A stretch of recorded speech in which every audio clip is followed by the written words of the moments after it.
Hello दोस्तों, welcome to zero I S में आपका स्वागत है दोस्तों। तो जैसा मैंने आपको प्रॉमिस किया था कि आज से हम लोग जो है डेली एमसीक्यू करेंगे, जो आपका 15 सितंबर से स्टार्ट हो रहा है। आज से टोटल हम लोग का टारगेट है लगभग 3000 से ऊपर एमसीक्यू को करना। हम आपको बताएंगे कि इस तरह से हम लोग कवर करेंगे। डेली क्लास जो है 10 से 11:30 बजे तक आएगा, ठीक है। ये इस क्लास को प्रेजेंट करूँगा मैं डेली। मेरा नाम राहुल बनवाला है, मैं यूपीएससी ईपीएफओ में एक सिलेक्टेड ऑफिसर हूँ दोस्तों। साथ ही साथ मैंने मेंस 2024 में, 2020 में, यूपी पीसीएस का मैं 2021 में दिया है, ठीक है।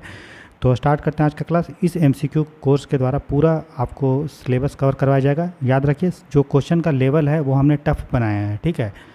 और हमने क्वेश्चंस को कम से कम लिया है, और लेकिन जो उसका एक्सप्लेनेशन हमने इस तरह से दिया है ताकि वो टॉपिक आपका एक क्वेश्चन से कवर हो जाएगा, ठीक है। जैसे हमने ट्रेड यूनियन एक्ट के लिए एक क्वेश्चन लिया है, उस क्वेश्चन को हमने बनाया, फिर उसके बाद हमने उसका जो सॉल्यूशन दिया उसमें जितने भी ट्रेड यूनियन के इंपॉर्टेंट प्रोविजंस हैं विथ अमेंडमेंट के साथ, तो उसमें इंक्लूड है। तो इस तरह से हम लोग कवर करेंगे। हम लोग हर टॉपिक का एक क्वेश्चन लेंगे, उसको कवर करेंगे ताकि आपको कम से कम क्वेश्चन को सॉल्व करना पड़े, ठीक है, लेकिन आपका कॉन्सेप्ट पूरा कम्प्रिहेंसिव कवर हो जाए, ठीक है। तो ये हमारा पूरा टारगेट है। पूरा कॉन्फिडेंस और जोश खरोश के साथ हम लोग जो है तैयारी करेंगे। और 15 सितंबर से लेके हमारा क्लास जो है 20 नवंबर तक होगा, उसमें पूरा आपका सिलेबस जो है कवर करवाया जाएगा, ठीक है। तो स्टार्ट करते हैं दोस्तों आज का क्लास। और आपको पूरा एकदम जोश खरोश के साथ, उमंग उत्साह के साथ पढ़ना है, ठीक है। पढ़ाई जो है आपके लिए सर्वोपरि है, ये आपको ध्यान रखना है, ठीक है। और पूरा जोश खरोश के साथ आपको पढ़ना है आज से एकदम, ठीक है। जो भी पीडीएफ दिया जाएगा, पीडीएफ कंटेंट ज़्यादा है तो आपको मल्टीपल टाइम उसको रिवाइज करना है ताकि एक भी क्वेश्चन जो है आपका गलत नहीं हो। और हम आपको प्रॉमिस करते हैं और आपको ये इन्फॉर्मेशन, इंपॉर्टेंट इन्फॉर्मेशन आपको दे रहे हैं कि जितना भी पीडीएफ आपको दिया जाएगा क्लास से रिलेटेड, अगर आपने उसको अच्छे से पढ़ लिया तो आपका 101% गारंटीड है कि आपका ईपीएफओ निकल जाएगा, क्योंकि हमने इस तरह से कंटेंट हम आपको लिए तैयार करके लेके आएंगे। तो स्टार्ट करते हैं दोस्तों आज का क्लास पूरे उत्साह उमंग के साथ। ये हमारा फर्स्ट क्लास है। फर्स्ट क्वेश्चन लेते हैं दोस्तों। ये हमारा इंग्लिश में क्वेश्चन है। फॉन्ट हमने बड़ा लिया है ताकि अब देखने में दोनों मीडियम के बच्चे को कोई दिक्कत ना हो, ठीक। और ये हमारा हिंदी मीडियम का है, ठीक है। तो फर्स्ट क्वेश्चन है, बोला consider the following statement about the trade union act at 1926। Trade union अधिनियम 1926 के बारे में निम्नलिखित कथन पर विचार करना है। पहला है, this act is applicable to whole of India including Jammu and Kashmir after Jammu and Kashmir reorganisation act 2019। बोला यह अधिनियम जम्मू और कश्मीर पुनर्गठन अधिनियम 2019 के बाद जम्मू कश्मीर में लगा था सहित पूरे भारत में लागू होता है। फिर बोलता है, minimum number required for registration of trade union is at least 10% of the total workman और 100 whichever is less must be members on date of application has been added after 2001 amendment to the trade union act. बोल रहा है कि कोई trade union के पंजीकरण के लिए आवश्यक जो न्यूनतम सदस्य का संख्या कम से कम 10% हो या फिर 100 जो भी कम हो, इसको ऐड किया गया है 2011 में, जब हम लोगों ने ट्रेड यूनियन एक्ट में अमेंडमेंट किया तो उसके बाद। तीसरा बोल रहा है the minimum age for becoming a member of A trade union is 15 years. बोल रहा मिनिमम एज जो होना चाहिए ट्रेड यूनियन का सदस्य बनने के लिए वो 15 ईयर्स है। और फोर्थ स्टेटमेंट है, only 1/3 of office bearer of A trade union can be outsider. बोल रहा है किसी ट्रेड यूनियन के लिए केवल 1/3 पदाधिकारी ही बाहरी हो सकते हैं। बोल रहा है कि how many of the given statement are incorrect. बोल रहा है ऊपर में से जो 4 स्टेटमेंट दिया गया है उसमें से कितने स्टेटमेंट जो है वो गलत है, ठीक है। ये नहीं बोला कि कौन कौन सा गलत है, कितने गलत है वो हमको देखना है। तो देखिए, ट्रेड यूनियन एक्ट जो है वो सही है, 1926 में लगा था और इसको जम्मू एंड कश्मीर में भी इम्प्लीमेंट किए हैं। लेकिन Jammu and Kashmir reorganisation act 2019 के द्वारा अमेंड करके हम लोगों ने ट्रेड यूनियन एक्ट को इम्प्लीमेंट नहीं किया। हम लोगों ने जो ट्रेड यूनियन एक्ट 1926 को जम्मू एंड कश्मीर में जो इम्प्लीमेंट किया है वो हम लोगों ने 1970 अमेंडमेंट में ट्रेड यूनियन एक्ट में किया था, इसलिए पहला जो स्टेटमेंट है वो गलत है, ठीक है। फिर कोई भी ट्रेड यूनियन का मेंबर, अगर आपको कोई भी ट्रेड यूनियन का रजिस्ट्रेशन अगर करवाना है तो कम से कम 10% टोटल जितने भी वर्कमैन उस फैक्ट्री में काम कर रहे हैं उसके 10% होना चाहिए, या तो फिर 100 जो भी कम हो। और इस प्रोविज़न को 2001 अमेंडमेंट के बाद ऐड किया गया है, तो ये एकदम सही है। फिर बोल रहा था minimum age for becoming a member of A trade union 15 years होना चाहिए अगर आप मेंबर बनना चाहते हैं, तो हम लोग डिटेल में आगे देखेंगे, तो ये भी सही है। और फिर बोल रहा only 1/3 of the office bearer of A trade union can be outsider. 1/3 जो ऑफिस बियरर होना चाहिए और बाहरी लोग होना चाहिए आउटसाइड पदेन अधिकारी के पद पे ट्रेड यूनियन का, तो ये भी सही है। पहले 50% था, ठीक है। तो बोल रहा है कितने स्टेटमेंट जो है हमारा सही है, तो बताए गलत है। तो कितना स्टेटमेंट गलत है? सिर्फ एक ही स्टेटमेंट गलत है, तो आंसर क्या होगा? ओनली 1। अब इसका डिटेल में आप एक्सप्लेनेशन देखिए, ठीक है। हमने पूरा डिटेल में बनाया है ताकि ट्रेड यूनियन एक्ट जो है आपका एक क्वेश्चन के द्वारा पूरा कवर हो जाए। इसके बाद आपको ट्रेड यूनियन एक्ट से कोई भी क्वेश्चन रहेगा दोस्तों वो आपका बन जाएगा, ठीक है। तो इसमें क्या आ गया? पहला ऑप्शन हमारा रॉन्ग है पहला स्टेटमेंट, दूसरा सही है, तीसरा सही है, चौथा सही है। ठीक है, एक्सप्लेनेशन देखिए। तो देखिए ट्रेड यूनियन एक्ट जो है 1926 में आया था और इसको लागू हुआ था ये 1927 में। पहले इसका नाम जो था वो इंडियन ट्रेड यूनियन एक्ट 1926 था, लेकिन बाद में इसका हम लोगों ने नाम चेंज करके ट्रेड यूनियन एक्ट रखा था। ठीक है, जब शुरू में ये भी ट्रेड यूनियन एक्ट आया था 1926 में, तो ये आपका सभी इंडिया में लगता था, लेकिन प्रिंसली स्टेट में धीरे धीरे नहीं लगता था। बाद में इसको एक्सटेंड किया गया और 1970 में हम लोगों ने ट्रेड यूनियन एक्ट 1926 में अमेंड किया और ये बोला कि ये आप पूरे इंडिया में लगेगा और जम्मू एंड कश्मीर में। तो इसलिए पहला स्टेटमेंट गलत है, क्योंकि Jammu and Kashmir reorganisation act के द्वारा ये नहीं चेंज हुआ है, इंप्लीमेंट हुआ है जम्मू एंड कश्मीर में। 1970 में हम लोगों ने जो अमेंडमेंट किया है तो उसके द्वारा हुआ है। ठीक है, उसका ट्रेड यूनियन क्या होता है? ट्रेड यूनियन का परिभाषा है कि इसमें वर्कर्स का कॉम्बिनेशन होता है। ठीक है, और क्यों बनता है ये? ताकि जो है रिलेशंस जो है एम्प्लॉयर के साथ सुधर सके वर्कर का। इसमें वर्कमैन जो है मजदूर किसको बोलेंगे? तो मजदूर कोई भी कैटेगरी का हो सकता है, चाहे वो मैनुअल हो, शारीरिक काम करे, या फिर क्लर्क वाला काम करे, या स्किल्ड हो या फिर अनस्किल्ड हो, ये सब चलेगा।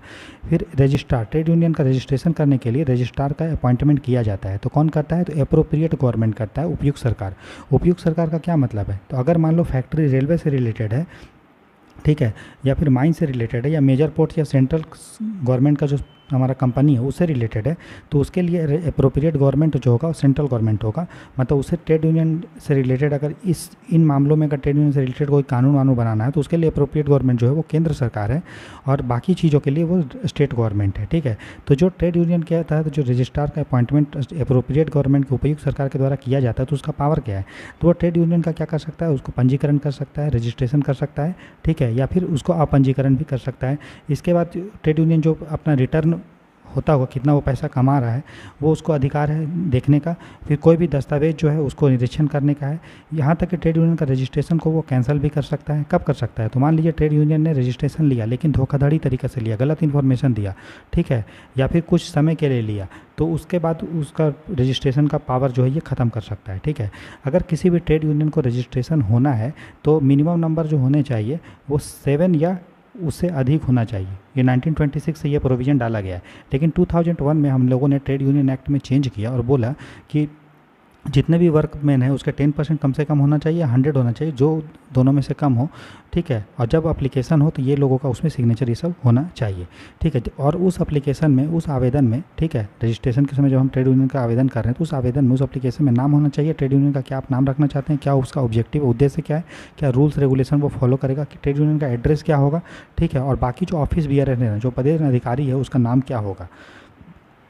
तो जब ये सब देख लेता है तो फिर उसका रजिस्ट्रेशन जब मिल जाता है रजिस्ट्रार के द्वारा, तो ट्रेड यूनियन जो है एक कॉरपोरेट के रूप में, एक निगमित निकाय के रूप में काम करता है। ठीक है, और ट्रेड यूनियन को फिर कानूनी रूप से दर्जा मिल जाता है, कानूनी लीगल स्टेटस, और उसके पास उसका विशेषाधिकार हो जाता है। तो अगर हम बात करेंगे तो जो रजिस्टर्ड यूनियन है, जो देखो, सब ट्रेड यूनियन को रजिस्ट्रेशन करने का जरूरत नहीं है, कुछ कंडीशन है जो करना। अगर बाकी ट्रेड यूनियन बिना रजिस्ट्रेशन के भी काम कर सकता है, लेकिन अगर ट्रेड यूनियन ने एक बार रजिस्ट्रेशन ले लिया है तो वो एक बॉडी कॉरपोरेट के रूप में, निगमित निकाय के रूप में काम करता है, जिसका अपना शाश्वत अधिकार होता है, परपेचुअल सक्सेशन होता है, उसका कॉमन सील होता है, सामान्य मुहर होता है, उसके पास पावर होता है कि कोई भी प्रॉपर्टी को वो एक्वायर कर सकता है, अर्जित कर सकता है, होल्ड कर सकता है, धारण कर सकता है, और उसको निपटारा भी कर सकता है। ठीक है, साथ ही साथ वो किसी पे मुकदमा भी कर सकता है और उस पर भी मुकदमा किया जा सकता है। तो ये ट्रेड यूनियन का पावर है। अगर हम ट्रेड यूनियन का रूल्स देखेंगे, नियम देखेंगे, तो ट्रेड यूनियन के रूल में लिखा होता है, नियम में, कि उसका उस यूनियन का नाम क्या होगा, उसका ऑब्जेक्टिव्स क्या होगा, या ऑब्जेक्ट माने ऑब्जेक्टिव हो गया, वस्तु नहीं होगा। फिर उसके बाद जो जनरल फंड बनता है, हर ट्रेड यूनियन में 2 फंड बनता है, एक जनरल फंड बनता है और एक पॉलिटिकल फंड बनता है, आगे हम देखेंगे।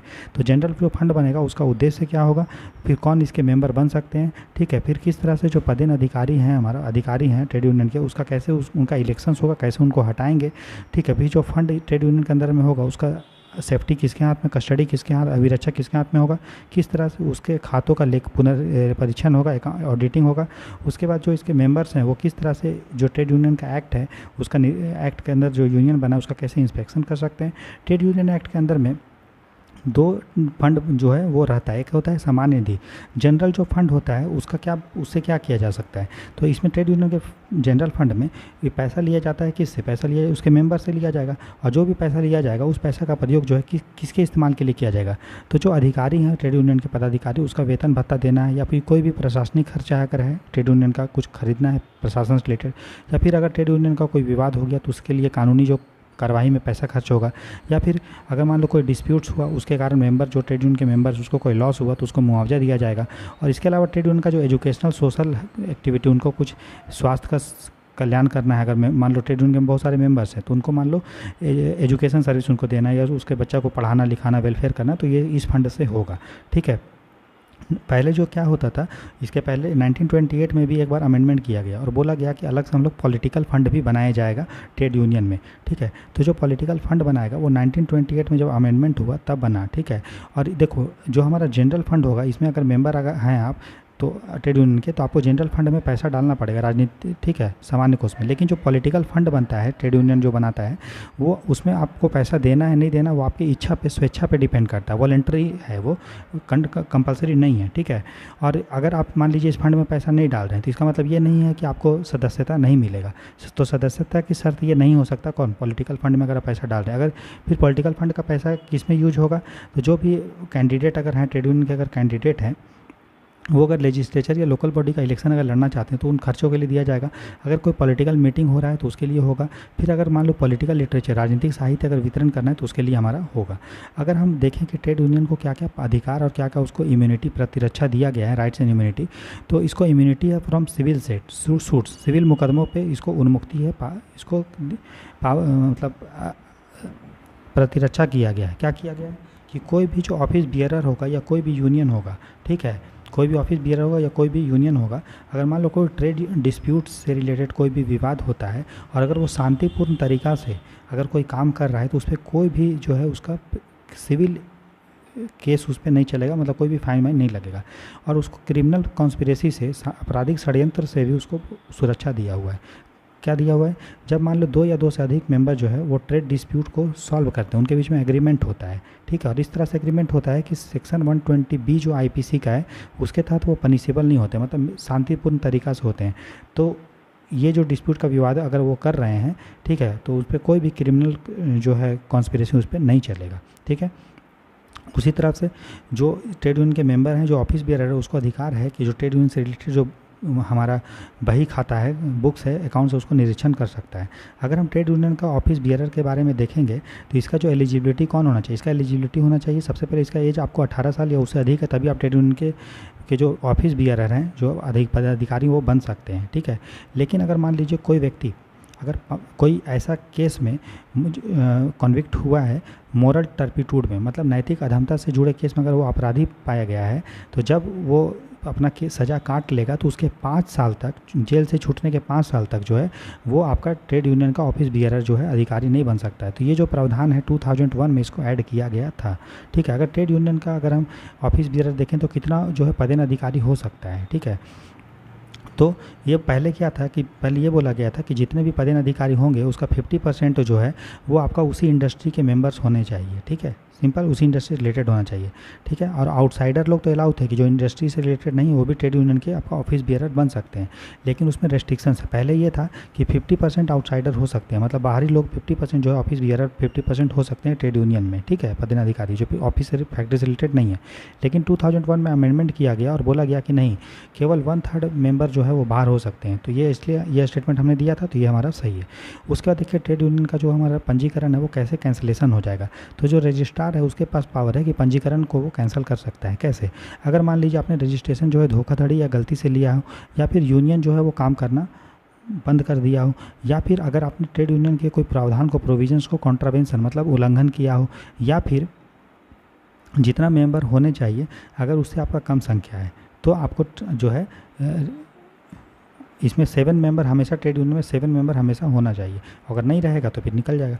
उसके बाद इसमें पेनल्टी भी है कि मान लीजिए इस जो ट्रेड यूनियन का एक्ट का उल्लंघन कर रहे हैं, तो अगर आप रिटर्न नहीं जमा कर रहे हैं, ठीक है, कितना पैसा जमा हुआ ट्रेड यूनियन का वो सब आप ट्रेड यूनियन नहीं दे रहा है, तो उसको 5 रुपया पर वीक के हिसाब से फ़ाइन लगेगा और मैक्सिमम 200 रुपीज़ फ़ाइन लग सकता है। अगर मान लीजिए वो गलत इन्फॉर्मेशन देता है, जानबूझकर कोई गलत प्रविष्टि करता है, ठीक है, तो उसको 500 तक फ़ाइन लग सकता है। और बाकी अगर कोई और इसको अलावा कुछ और भी तोड़ता है तो उसको 50 रुपीज़ तक जो है फ़ाइन हमारा लग सकता है। ट्रेड यूनियन एक्ट को जो है दोस्तों याद रखिएगा, उसको हम लोग 5 बार अमेंडमेंट किए हैं। 1928 में किए हैं, जिसमें हम लोगों ने बात किया था कि पॉलिटिकल फ़ंड जो है हम अलग से बना सकते हैं और ये वॉलंटरी होगा। ठीक है। और उसके बाद 1960 में ये सब आप देखिएगा कि हम लोगों ने इसको नेशनली अप्लीकेबल किया पोस्ट इंडिपेंडेंस इंडिया में। 1964 में हम लोगों ने जो इंडियन ट्रेड यूनियन एक्ट था, तो इंडियन नाम हटा दिया ट्रेड यूनियन से, अपना उसका नाम चेंज होकर ट्रेड यूनियन एक्ट हो गया। याद रखिएगा 1964 में ट्रेड यूनियन एक्ट 1926 चेंज हुआ है। 1970 में हम लोगों ने क्या किया था, जम्मू एंड कश्मीर में इसको अप्लाई कर दिए थे। 2001 में हम लोगों ने प्रोविजंस डाला कि 10% और 100 वाला कंडीशन प्लस 7 मेंबर होने ही चाहिए हमेशा, ठीक है। फिर हम लोगों ने ऑफिस बेरर को बोला कि अगर उसका कोई केस हुआ है तो 5 साल तक जो है वो छूटने के, जेल से छूटने के 5 साल तक जो है ऑफिस बेरर नहीं बन सकता है। फिर हम लोगों ने बोला था कि 1/3 जो है ऑफिस बेरर हो सकते हैं आपका आउटसाइडर, पहले 50% था। फिर हम लोगों ने 2001 में बोला था कि ट्रांसपेरेंसी और अकाउंटेबिलिटी जो है वो लेके आने का बात किया था, ठीक है। उसका देखो ट्रेड यूनियन के मेंबर कौन बन सकते हैं, तो जो भी व्यक्ति जिसका उम्र 15 ईयर्स या उससे अधिक है तो वो ट्रेड यूनियन का मेंबर बन सकता है। ये हमने दिया था एक ऑप्शन आपको, ठीक है। और फिर ऑफिस बेयरर का मैंने बताया था, ठीक है, कि पहले क्या था कि 50% ऑफिस बेयरर के लोग जो है बाहर से होना चाहिए, लेकिन 1/3 आपका मैक्सिमम बाहर के हो सकते हैं, ठीक है। तो जो भी ट्रेड यूनियन का ऑफिस होगा, रजिस्टर्ड होगा, पंजीकृत कार्यालय, ठीक है, उसका अपना, हर ट्रेड यूनियन का अपना एक ऑफिस होगा, ठीक है। उसका एड्रेस होगा जो रजिस्ट्रार को बताना पड़ेगा जब आप रजिस्ट्रेशन करवाने जाएंगे, तो पंजीकरण कराने जाएंगे तो। और अगर आप एड्रेस में चेंज कर रहे हैं तो इसका भी सूचना जो है आपको देना पड़ेगा। आगे हम ये सब देखेंगे। अगर मान लीजिए आपको ट्रेड यूनियन का नाम परिवर्तन करना है, चेंज करना है, तो कोई भी ट्रेड यूनियन का अगर नाम चेंज करना है, मान लीजिए XYZ है, उसको आपको करना है PQR ट्रेड यूनियन के नाम से, तो इसके लिए क्या चाहिए, जितने भी ट्रेड यूनियन के लोग हैं, मेंबर्स हैं, उसके कम से कम 2/3 मेंबर का कंसेंट होना चाहिए, मंजूरी होना चाहिए, सहमति होना चाहिए, ठीक है। और फिर जो ट्रेड यूनियन का जो रजिस्ट्रार है उसका सहमति भी होना चाहिए, तब आपका ट्रेड यूनियन का नाम हमारा चेंज हो जाएगा। तो रजिस्ट्रार अगर रजिस्टर पे साइन कर देगा, बोलेगा हाँ भाई चलो नाम उसका चेंज हो, लेकिन वही 2/3 वाला आप याद रखिएगा, ठीक है। अगर मान लीजिए 2 ट्रेड यूनियन को हमको मर्ज करना है, मिलाना है, ठीक है, एकीकरण करना है, तो इसमें भी क्या चाहिए कि एक ट्रेड यूनियन का 50%, मतलब मान लो एक ट्रेड यूनियन X है, एक Y है, इनको दोनों को मिलाना है, तो जितने भी इसके मेंबर्स हो उसका 50% इसका सहमति हो, और Y का जो है 50% मेंबर जो है इसका हमारा कंसेंट हो, ठीक है। फिर टोटल जितने मेंबर हैं उसका 2/3 जितने भी मेंबर हैं हो रहे हैं उसका 2/3 उसमें वोट करके उसको अप्रूव करे, वोटिंग भी करे, 2/3 मेंबर वोट करके अप्रूव करे, ठीक है, उसका अनुमोदन दे, तब जो है ट्रेड यूनियन मिल जाएगा। और फिर मिलेगा तब फिर वही ये सब जब कंडीशन हो जाए फिर रजिस्ट्रार को बताइए, ठीक है, तो रजिस्ट्रार जो है आपका परमिशन देने के बाद अमलगमेशन जो है वो एकीकरण हमारा हो जाएगा। फिर अगर ट्रेड यूनियन का हमको नाम को बारे में चेंज वेंज करना है, ठीक है, तो इसके लिए वही मैंने बताया, नोटिस आपको रजिस्ट्रार को देना पड़ेगा, और वो सेटिस्फाई होता है तो नाम हमारा चेंज हो जाएगा, ठीक है। क्लियर है, समझ में आया, तो ये चीज़ आपको जो है वो ध्यान देंगे। नाम चेंज करने से उसका ट्रेड यूनियन का अधिकार पे कोई फ़र्क हमारा नहीं पड़ता है, एमलगमेशन करने पे भी उतना कोई फ़र्क नहीं पड़ता है, बस हाँ एक नया बॉडी बन जाता है जिसका वही सब अधिकार होता है, और प्रॉपर्टी जो है एक ट्रेड यूनियन से दूसरे ट्रेड यूनियन में ट्रांसफ़र हमारा हो जाता है, ठीक है। उसके बाद एग्जाम ओरिएंटेड जो अभी तक हमने पढ़ा है उसके बाद वही सब यहाँ पे लिखा हुआ है। अगर एड्रेस चेंज करना है तो रजिस्ट्रार को आपको लिखना पड़ेगा, नाम चेंज करना है 2/3 मेंबर कंसेंट देंगे, रजिस्ट्रार अप्रूवल देंगे, एमलगमेशन करना है तो हाफ मेंबर जो है वो कंसेंट देंगे ट्रेड यूनियन का आधा, और 2/3 उसको वोटिंग करेंगे। चेंज तभी होगा जब रजिस्ट्रार रजिस्टर कर देगा, ठीक है। बाकी लीगल कंटिन्यूटी ये सब मेंटेन होगा, और नाम चेंज करना है तो ये सब हमने आपको बता दिया, और ये सब आपको ये सब हम सारा चीज़ हमने एक्सप्लेन हमारा कर दिया। क्लियर है, सारा चीज़ याद रखिएगा। तो आंसर क्या हो जाएगा दोस्तों, एक ही ऑप्शन हमारा जो है वो गलत है, ठीक है, जो हमको पहचानना था ऑप्शन हो जाएगा ए। क्लियर है, कितना अच्छे से हमने डिटेल में डिस्कशन किया, टाइम लगा, लेकिन अब ट्रेड यूनियन से कैसा भी क्वेश्चन आपको बनेगा, यूपीएससी पूछेगा तो आप बना लीजिएगा, ठीक है। चलो अब हम लोग दूसरा देखते हैं, सेकंड क्वेश्चन, ठीक है। बोल रहा है consider the following statement about employees provident fund and miscellaneous provision act 1952। कर्मचारी भविष्य निधि और विविध प्रावधान अधिनियम 1952 के बारे में निम्नलिखित कथन पे विचार की करें, ठीक है। तो ये है हमारा है, तो ईपीएफ एक्ट के बारे में तो बोल रहा है minimum pension under employees pension scheme is 100 rupees per month, ठीक है। बोल रहा है मिनिमम कर्मचारी पेंशन योजना के अंतर्गत न्यूनतम पेंशन जो है 1000 रुपये प्रति माह है, ठीक है। दूसरा बोल रहा है no court can attach the PF under any court or decree. बोला कोई भी जो है कोर्ट, न्यायालय किसी भी न्यायाधीन आदेश के तहत पीएफ का जो पैसा जमा करता है एम्प्लॉय या एम्प्लॉयर उसको अटैच नहीं कर सकता। फिर नेक्स्ट है employees contribute 12% of basic wage to the provident fund. बोला एम्प्लॉय का कंट्रीब्यूशन जो पीएफ भविष्य निधि में होता है वो कितना होता है, मूल वेतन का 12%। कौन करता है, एम्प्लॉयज मतलब कर्मचारी। और बोल रहा है जो एम्प्लॉयर है, जो नियोक्ता है, वो कंट्रीब्यूट करता है 3.6% of the basic wage to the provident fund. तो भविष्य निधि में जो नियोक्ता है वो कितना करता है, जितना भी वेज होगा, मूल वेज होगा, बेसिक वेज होगा, किसका, हमारा एम्प्लॉय का उसका 3.6% कटता है। ठीक है, आपको देखने से लग जाएगा कि भाई स्टेटमेंट जो है थर्ड फोर्थ सही होगा, लेकिन अभी देखिए फर्स्ट स्टेटमेंट सही है कि मिनिमम पेंशन जो हमारा ईपीएफ एक्ट के अंडर में दिया जाता है तो वो हमारा 100 रुपीज़ पर है उस मंथ सही है। ठीक है, देखो ईपीएफ एक्ट जो है उसके अंदर 3 स्कीम है, एक है प्रोविडेंट फंड वाला और एक है पेंशन स्कीम वाला और एक है एम्प्लॉय डिपॉजिट लिंक्ड इंश्योरेंस। आगे हम डिटेल में देखेंगे, इसलिए पहला सही है। फिर दूसरा ऑप्शन एकदम सही है कि कोई भी कोर्ट जो पीएफ का पैसा है वो अटैच करके कुर्क नहीं कर सकता है। मतलब कहने का मतलब, मान लीजिए एक एम्प्लॉयर है, ठीक है, इसमें इनकम टैक्स नहीं दिया, ठीक है, लेकिन इसने पीएफ का पैसा एम्प्लॉय लोगों से काट के अपने पास रखा है। ठीक है, तो मान लो और इनकम टैक्स डिपार्टमेंट गया कोर्ट के पास और बोला कि जो पीएफ का पैसा है वो हमको दे दो, तो कोर्ट बोलेगा नहीं, जो पीएफ का पैसा है वो किसी भी कंडीशन में हम अटैच नहीं कर सकते हैं, मतलब कुर्क नहीं कर सकते। मतलब पीएफ का पैसा जो एम्प्लॉयर ने दिया है एम्प्लॉय का काट के या अपने पास रखा है, तो उसको किसी भी कंडीशन में कोर्ट उसको कुर्क नहीं कर सकता है, अटैच नहीं कर सकता है, तो इससे सही होगा। फिर बोल रहा है employees contribute 12% of the basic wage to the provident fund. बोल रहा है एम्प्लॉय जो है वो 12% पे करता है प्रोविडेंट फंड का। ठीक है, बेसिक वेज का कितना करता है? 12%। ठीक है, तो ये क्वेश्चन स्टेटमेंट आपको देखने से तो सही लगेगा, हाँ सही बोल रहा है भाई, एम्प्लॉय 12% करता है, लेकिन 12% क्या है? बेसिक वेज नहीं है, बेसिक वेज है plus dearness allowance plus retaining allowance. तो जितना भी बेसिक वेज और डियरनेस और रिटेनिंग अलावेंस होता है उसका 12% जो होता है वो एम्प्लॉय कंट्रीब्यूट करता है। ठीक है, और इसका जो है 3.67% जो है वो एम्प्लॉयर करता है, इसीलिए दोनों स्टेटमेंट गलत है। यहाँ पे सिर्फ बेसिक वेज लिखा हुआ है, इसलिए ध्यान से पढ़ना है। ठीक है, और ये आपको टेंशन नहीं लेना कि सर क्वेश्चन बहुत टफ दे रहे हैं, नहीं, हम आपको इसलिए टफ क्वेश्चन दिए हैं ताकि क्वेश्चन के थ्रू जो है जब हम पूरा रिवाइज करेंगे तो आपको गलत नहीं होगा एग्जाम में। ठीक है, भले आप यहाँ गलत कर लो क्योंकि हम यहाँ पे सीख रहे हैं दोस्तों, है ना। जैसे ये गलत हो गया, तो बोला कितने कथन सही हैं, बताइए कितने कथन सही हैं। How many of the statement correct? तो 2 स्टेटमेंट सही है, 1 और 2, तो ओनली 2 होगा। ठीक है, अब हम लोग डिटेल में इसका ईपीएफ एक्ट के बारे में देखते हैं, जिस तरह से हम लोगों ने ट्रेड यूनियन एक्ट के बारे में देखा था। ठीक है, तो पहला स्टेटमेंट सही है, दूसरा सही है और तीसरा चौथा जो है वो गलत है, इसलिए आंसर जो होगा वो 2 का बी हो जाएगा। बाकी डिटेल में हम देखते हैं इसका। ठीक है, इसका पीडीएफ बनाने में दोस्तों बहुत टाइम लगा, ये आप लोग के लिए हम कर रहे हैं free of cost zero IAS पे। ठीक है, अब देखिएगा मार्केट में ऐसा कोई आपको अगर करवा रहा है पूरे यूट्यूब पे तो हमको बताइएगा। ठीक है, देखो employees provident fund and miscellaneous provision act 1952 के बारे में हम देखेंगे अमेंडमेंट के साथ।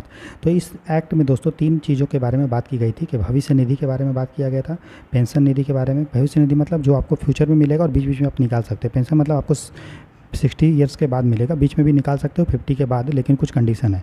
फिर deposit linked insurance scheme. Deposit linked insurance का मतलब क्या होता है? मान लीजिए कोई व्यक्ति था, उसको काम करते करते उसका निधन हो गया, ठीक है, तो उसको जो है कुछ पैसा मिलता है, मिनिमम 2.5 लाख और मैक्सिमम 7 लाख। ठीक है, कोई व्यक्ति अगर काम करते करते डेथ हो गया है, ठीक है, और वो पीएफ का मेंबर है, तो उसको मिनिमम 2.5 लाख और मैक्सिमम जो है उसको 7 लाख जो है वो मिलेगा।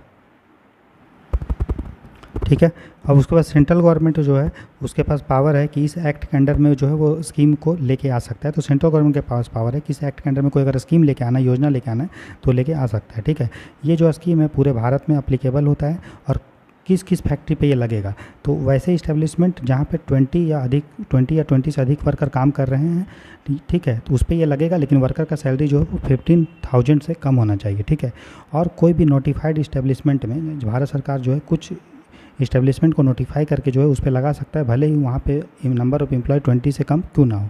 ठीक है, यहाँ तक कि गवर्नमेंट कुछ इस्टेब्लिशमेंट को जो है एग्जेम्प्ट भी, छूट भी दे सकता है। ठीक है, अगर हम बेसिक वेज का बारे में बात करेंगे तो बेसिक वेज का क्या मतलब है? तो बेसिक वेज हमने देखा था यहाँ क्या हमने स्टेटमेंट दिया था बेसिक वेज। तो बेसिक वेज का मतलब है जितने भी इमोलूमेंट, जितने भी कर्मचारी द्वारा जितना भी परिलब्धियाँ मिलती है, चाहे, लेकिन उसको हम लोग इमोलूमेंट बोलते हैं, लेकिन उसमें क्या क्या इंक्लूड नहीं होता है। उसमें HRA जो है, जो आपको HRA मिलता है, हाउसिंग रेंट अलाउंस, वो नहीं मिलेगा। जो ओवर टाइम अलाउंस है, ओवर टाइम भत्ता, वो नहीं मिलता है। बोनस या कमीशन ये सब आपको मूल वेतन में शामिल नहीं होता है। ठीक है, इसके बाद देखिए इस एक्ट में जो एम्प्लॉयर है, जो नियोक्ता है, नियोक्ता किसको बोलेंगे? तो नियोक्ता बोलेंगे जो फैक्ट्री का मालिक है, जो या फैक्ट्री जिसका है, या फिर जो उस डिपार्टमेंट का हेड है उसको भी एम्प्लॉयर बोल सकते हैं, या फिर जो जिसको जिम्मेदारी दिया गया है सुपरविजन का, पर्यवेक्षण के लिए जो जिम्मेदार व्यक्ति है उसको एम्प्लॉयर बोलेंगे। एम्प्लॉय किसको बोलेंगे? एम्प्लॉय उस व्यक्ति को बोलेंगे जिसको नौकरी पे रखा गया है तनख्वाह के लिए, चाहे वो डायरेक्टली उसको एम्प्लॉयर रखा हो या फिर वो किसी कॉन्ट्रैक्टर के द्वारा वो रखा गया है। लेकिन याद रखना है कि इसमें जो अप्रेंटिस अगर हैं, जो अप्रेंटिस एक्ट में कवर्ड हैं, वो इसमें इंक्लूड नहीं होंगे। ठीक है, राइट, समझ में? अप्रेंटिस इसमें कवर्ड हैं, not those under apprentice act, लेकिन वो अप्रेंटिस एक्ट में नहीं होने चाहिए। अगर वो अप्रेंटिस एक्ट में होंगे तो ऑलरेडी अप्रेंटिस एक्ट का उनको बेनिफिट मिलेगा, लेकिन जो आपका अप्रेंटिस एक्ट प्रशिक्षु जो हैं, जो प्रशिक्षु कानून के तहत नहीं है कवर्ड, वो इसमें शामिल हमारा हो जाएंगे। ठीक है, इसमें जो फंड का बात किया गया है, जो फंड हम बोलते हैं प्रोविडेंट फंड, तो फंड का क्या मतलब? फंड का मतलब है यहाँ पे प्रोविडेंट फंड, भविष्य निधि। ठीक है, निधि का ये मतलब वेज, हमने बोला था वेज, तो कितना 12% ऑफ किसका? वेज का। तो वेज का क्या मतलब होता है? वेज का मतलब होता है बेसिक, जो हमने अभी देखा, प्लस डीए, डीए मतलब महंगाई भत्ता, plus retaining allowance. Retaining allowance मतलब क्या होता है दोस्तों? जैसे कि मान लीजिए अभी फैक्ट्री बंद है कुछ समय के लिए, लेकिन कुछ उस समय के लिए एम्प्लॉयर जो होता है, नियोक्ता जो होता है, वो वर्कर्स को नहीं निकालता है, उसको रिटेन करके रखता है और कुछ कुछ पैसा देते रहता है, तो उसको रिटेनिंग अलाउंस बोलते हैं। ठीक है, राइट। तो रिटेनिंग भत्ता जो होता है वो भी हमारा वेज में आता है। तो जो हमने बोलते हैं ना कि 12%, तो 12% या 3.6% वो किसका है? वो वेज का है। ठीक है, उसके बाद देखिए, जो अगर मान लीजिए कोई इस्टेब्लिशमेंट है, मान लीजिए एक हॉस्पिटल्स है, इसका अलग अलग ब्रांच है, अलग अलग ब्रांच है, तो जब हम पीएफ का इसको कवर करेंगे, मान लीजिए इसका एक ब्रांच है रांची में, और रांची में इसके नंबर ऑफ़ एम्प्लॉय 15 है। ठीक है, और मान लीजिए सेम हॉस्पिटल है, इसका ब्रांच पटना में, और पटना में इसका मेंबर है 10। तो जब हम लोग देखेंगे, आप देखो, अगर रांची का कंसीडर करोगे तो 15 मेंबर इसमें कवर नहीं होंगे पीएफ में, लेकिन इसको हम लोग इस एक्ट में ये बोला गया है, तो अगर हम सिर्फ इस्टेब्लिशमेंट का देखेंगे, भले उसका डिपार्टमेंट अलग अलग क्यों ना हो, हम लोग पूरा मान के चलेंगे कि वही डिपार्टमेंट हो, वही है ना भैया, वही तो इस्टेब्लिशमेंट है ना। तो रांची में 15 है और पटना में 10 है, तो दोनों मिला के कितना हुआ? 25। तो 25 जो होंगे इसके टोटल हमारा क्या हो जाएंगे? नंबर ऑफ़ एम्प्लॉय, और फिर वो पीएफ में कवर्ड हो जाएगा।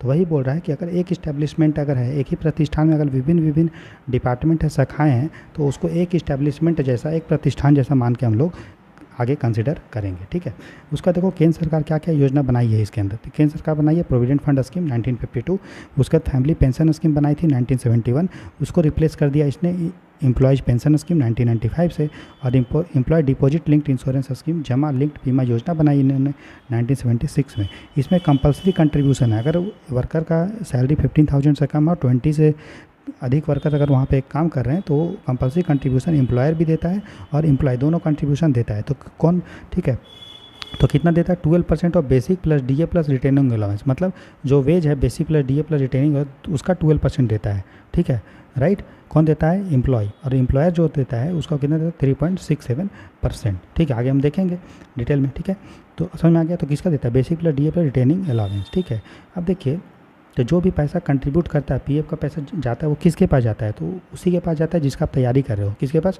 Employees provident fund organisation, EPFO के पास उसका पैसा जो है वो जाता है। पहले हमारे पास पेंशन, फैमिली पेंशन स्कीम था, पारिवारिक पेंशन योजना, लेकिन उसको हम लोगों ने रिप्लेस कर दिया 1995 स्कीम से। ठीक है, और ये स्कीम जो है ईपीएफ के अंदर में ही आता है अभी। इस स्कीम के तहत, पेंशन स्कीम के तहत जो है पैसा पेंशन के रूप में दिया जाता है, मंथली पेंशन एम्प्लॉय को दिया जाता है, या फिर एम्प्लॉय का जो डिपेंडेंट होगा या रिटायरमेंट के बाद उसकी फैमिली को भी दिया जाता है। ठीक है, क्लियर है? तो इसमें जो पैसा जो दिया जाता है दोस्तों, ठीक है, वो कितना देता है? एम्प्लॉय और एम्प्लॉयर दोनों जो है मिला के कितना पैसा देता है? 12% उसका कटता है। ठीक है, क्लियर है? ठीक है, तो एम्प्लॉयर और एम्प्लॉय जो है दोनों का इक्वल कंट्रीब्यूशन होता है 12%। अगर गवर्नमेंट चाहे तो इसको घटा के 10% हमारा कर सकता है। ठीक है, तो उसी से रिलेटेड हमारा अगर एम्प्लॉयज़ पेंशन स्कीम के बारे में देख लेंगे तो 1995 में ये था। ठीक है, इसमें क्या होता है? देखो, जितना पैसा पीएफ में, जितना पैसा हमारा एम्प्लॉय देता है 12%, उसका पूरा पैसा प्रोविडेंट फंड में जाता है, लेकिन जो पैसा जो हमारा एम्प्लॉयर देता है, ठीक है, वो उसका पैसा 3 पार्ट में बंटता है। तो देखिए दोस्तों, यहाँ जो ईपीएफ का कंट्रीब्यूशन अगर है तो 12% एम्प्लॉय देता है, जो पूरा पैसा 12% होता है। एम्प्लॉय का 12% पैसा जो basic veg plus DA plus retaining allowance होता है, वो पूरा पैसा ईपीएफ में जाता है, प्रोविडेंट फंड में। ठीक है, और 12% एम्प्लॉयर भी देता है, तो एम्प्लॉयर का जो 12% होता है वो आपका 2 पार्ट में बंटता है। 3.67% जो है वो ईपीएफ में चला जाता है, और 8.33% जो है वो ईपीएस में चला जाता है। इसके अलावा एम्प्लॉयर जो है अपने पॉकेट से 1% पैसा देता है, ठीक है, उसके बेसिक वेज प्लस डीए का, जिसमें से 0.5% वो ईडीएलआई जो स्कीम हमने देखा था, एम्प्लॉय डिपॉजिट लिंक्ड इंश्योरेंस, उसमें जाता है, और 0.5% एडमिनिस्ट्रेशन चार्ज होता है जो ईपीएफ को वो देता है। ईपीएफ इतना सारा मेंटेन कर रहा है, तो उसके लिए खर्चा जो है वो 0.5% देता है। ठीक है, तो जो ईपीएफ पैसा कमाता है वो किससे कमाता है? एम्प्लॉयर से कमाता है। ठीक है, एम्प्लॉयर से। बाकी ईपीएफ को कहीं से, गवर्नमेंट से ना तो बजट मिलता है ना किसी से। ठीक है, ईपीएफ का खर्चा कहाँ से होता है? तो जो एम्प्लॉयर 0.5% एडमिनिस्ट्रेशन चार्ज दे रहा है उसी से होता है। ठीक है, ठीक है, समझ गए? तो मैंने बता दिया एम्प्लॉयर का जो कंट्रीब्यूशन है वो 8.33% EPS स्कीम में मतलब पेंशन स्कीम में चला जाता है। ठीक है, और गवर्नमेंट भी कुछ पैसा देती है। ठीक है, पेंशन स्कीम में कितना देती है 1.16%। ठीक है ना। चलो ये सब हो गया और ये सब हमने आपको बता दिया है। और सेंट्रल गवर्नमेंट के पास पावर है कि EPS और EDLI स्कीम का जो है उसको अगर चेंज करना है तो वो कर सकती है। ठीक है, फिर इसके बाद याद रखिएगा कितना पैसा, मान लो एम्प्लॉयर को पैसा नहीं दिया है तो EPFO के पास पावर है ये डिटरमाइन करने का कि कितना पैसा जो है PF का पैसा एम्प्लॉयर के पास बचा उसका वो निर्धारण कर सकता है। और इसके जब EPFO ये सब करता है तो उसके पास सिविल कोर्ट का, सिविल न्यायालय का पावर होता है। मतलब वो सज़ा नहीं दे सकता लेकिन बुला के उससे पूछ सकता है कि कितना पैसा बचा है, कोई डॉक्यूमेंट मांग सकता है। ठीक है, और इसके तहत जो है 7A का इंक्वायरी चलता है। सेक्शन 7A, या बस इतना याद रखिएगा 7A के तहत एक इंक्वायरी चलता है कि कितना पैसा जो है एम्प्लॉयर को जो है PF का पैसा देगा, कितना उसका बकाया है। ठीक है, यहाँ तक कि मान लीजिए एक बार पता चल गया कि हाँ इतना पैसा देना है और फिर कल को पता चला नहीं और भी पैसा उसका निकल रहा था, तो जो अथॉरिटी है, जो EPFO का जो अथॉरिटी है, ठीक है ना, उसके पास पावर है कि पुनः उसको जो है वो बता सकता है कि भाई तुम्हारा इतना पैसा और बन रहा था और दो। ठीक है, मान लीजिए एम्प्लॉयर को कोई शिकायत है, ठीक है, या फिर एम्प्लॉय को कोई शिकायत है PF से, तो कोई डिसीजन दिया तो उसका जो वो कहाँ अपील कर सकता है, तो EPFO का एक अपीलेट ट्राइब्यूनल है, EPF अपीलीय प्राधिकरण में, न्यायाधिकरण में वो चुनौती दे सकता है। ठीक है, PF का जो ड्यूज होगा वो लैंड रेवेन्यू के एरियर के रूप में रिकवर किया जा सकता है। मान लीजिए पैसा उसने नहीं दिया तो कौन, एम्प्लॉयर ने PF का पैसा नहीं भरा, डिपार्टमेंट में जमा नहीं किया, तो जब EPFO के पास इतना सारा पावर है कि भू राजस्व के रूप में, लैंड रेवेन्यू के रूप में उसका पैसा जो है ले सकता है। ठीक है, क्लियर है।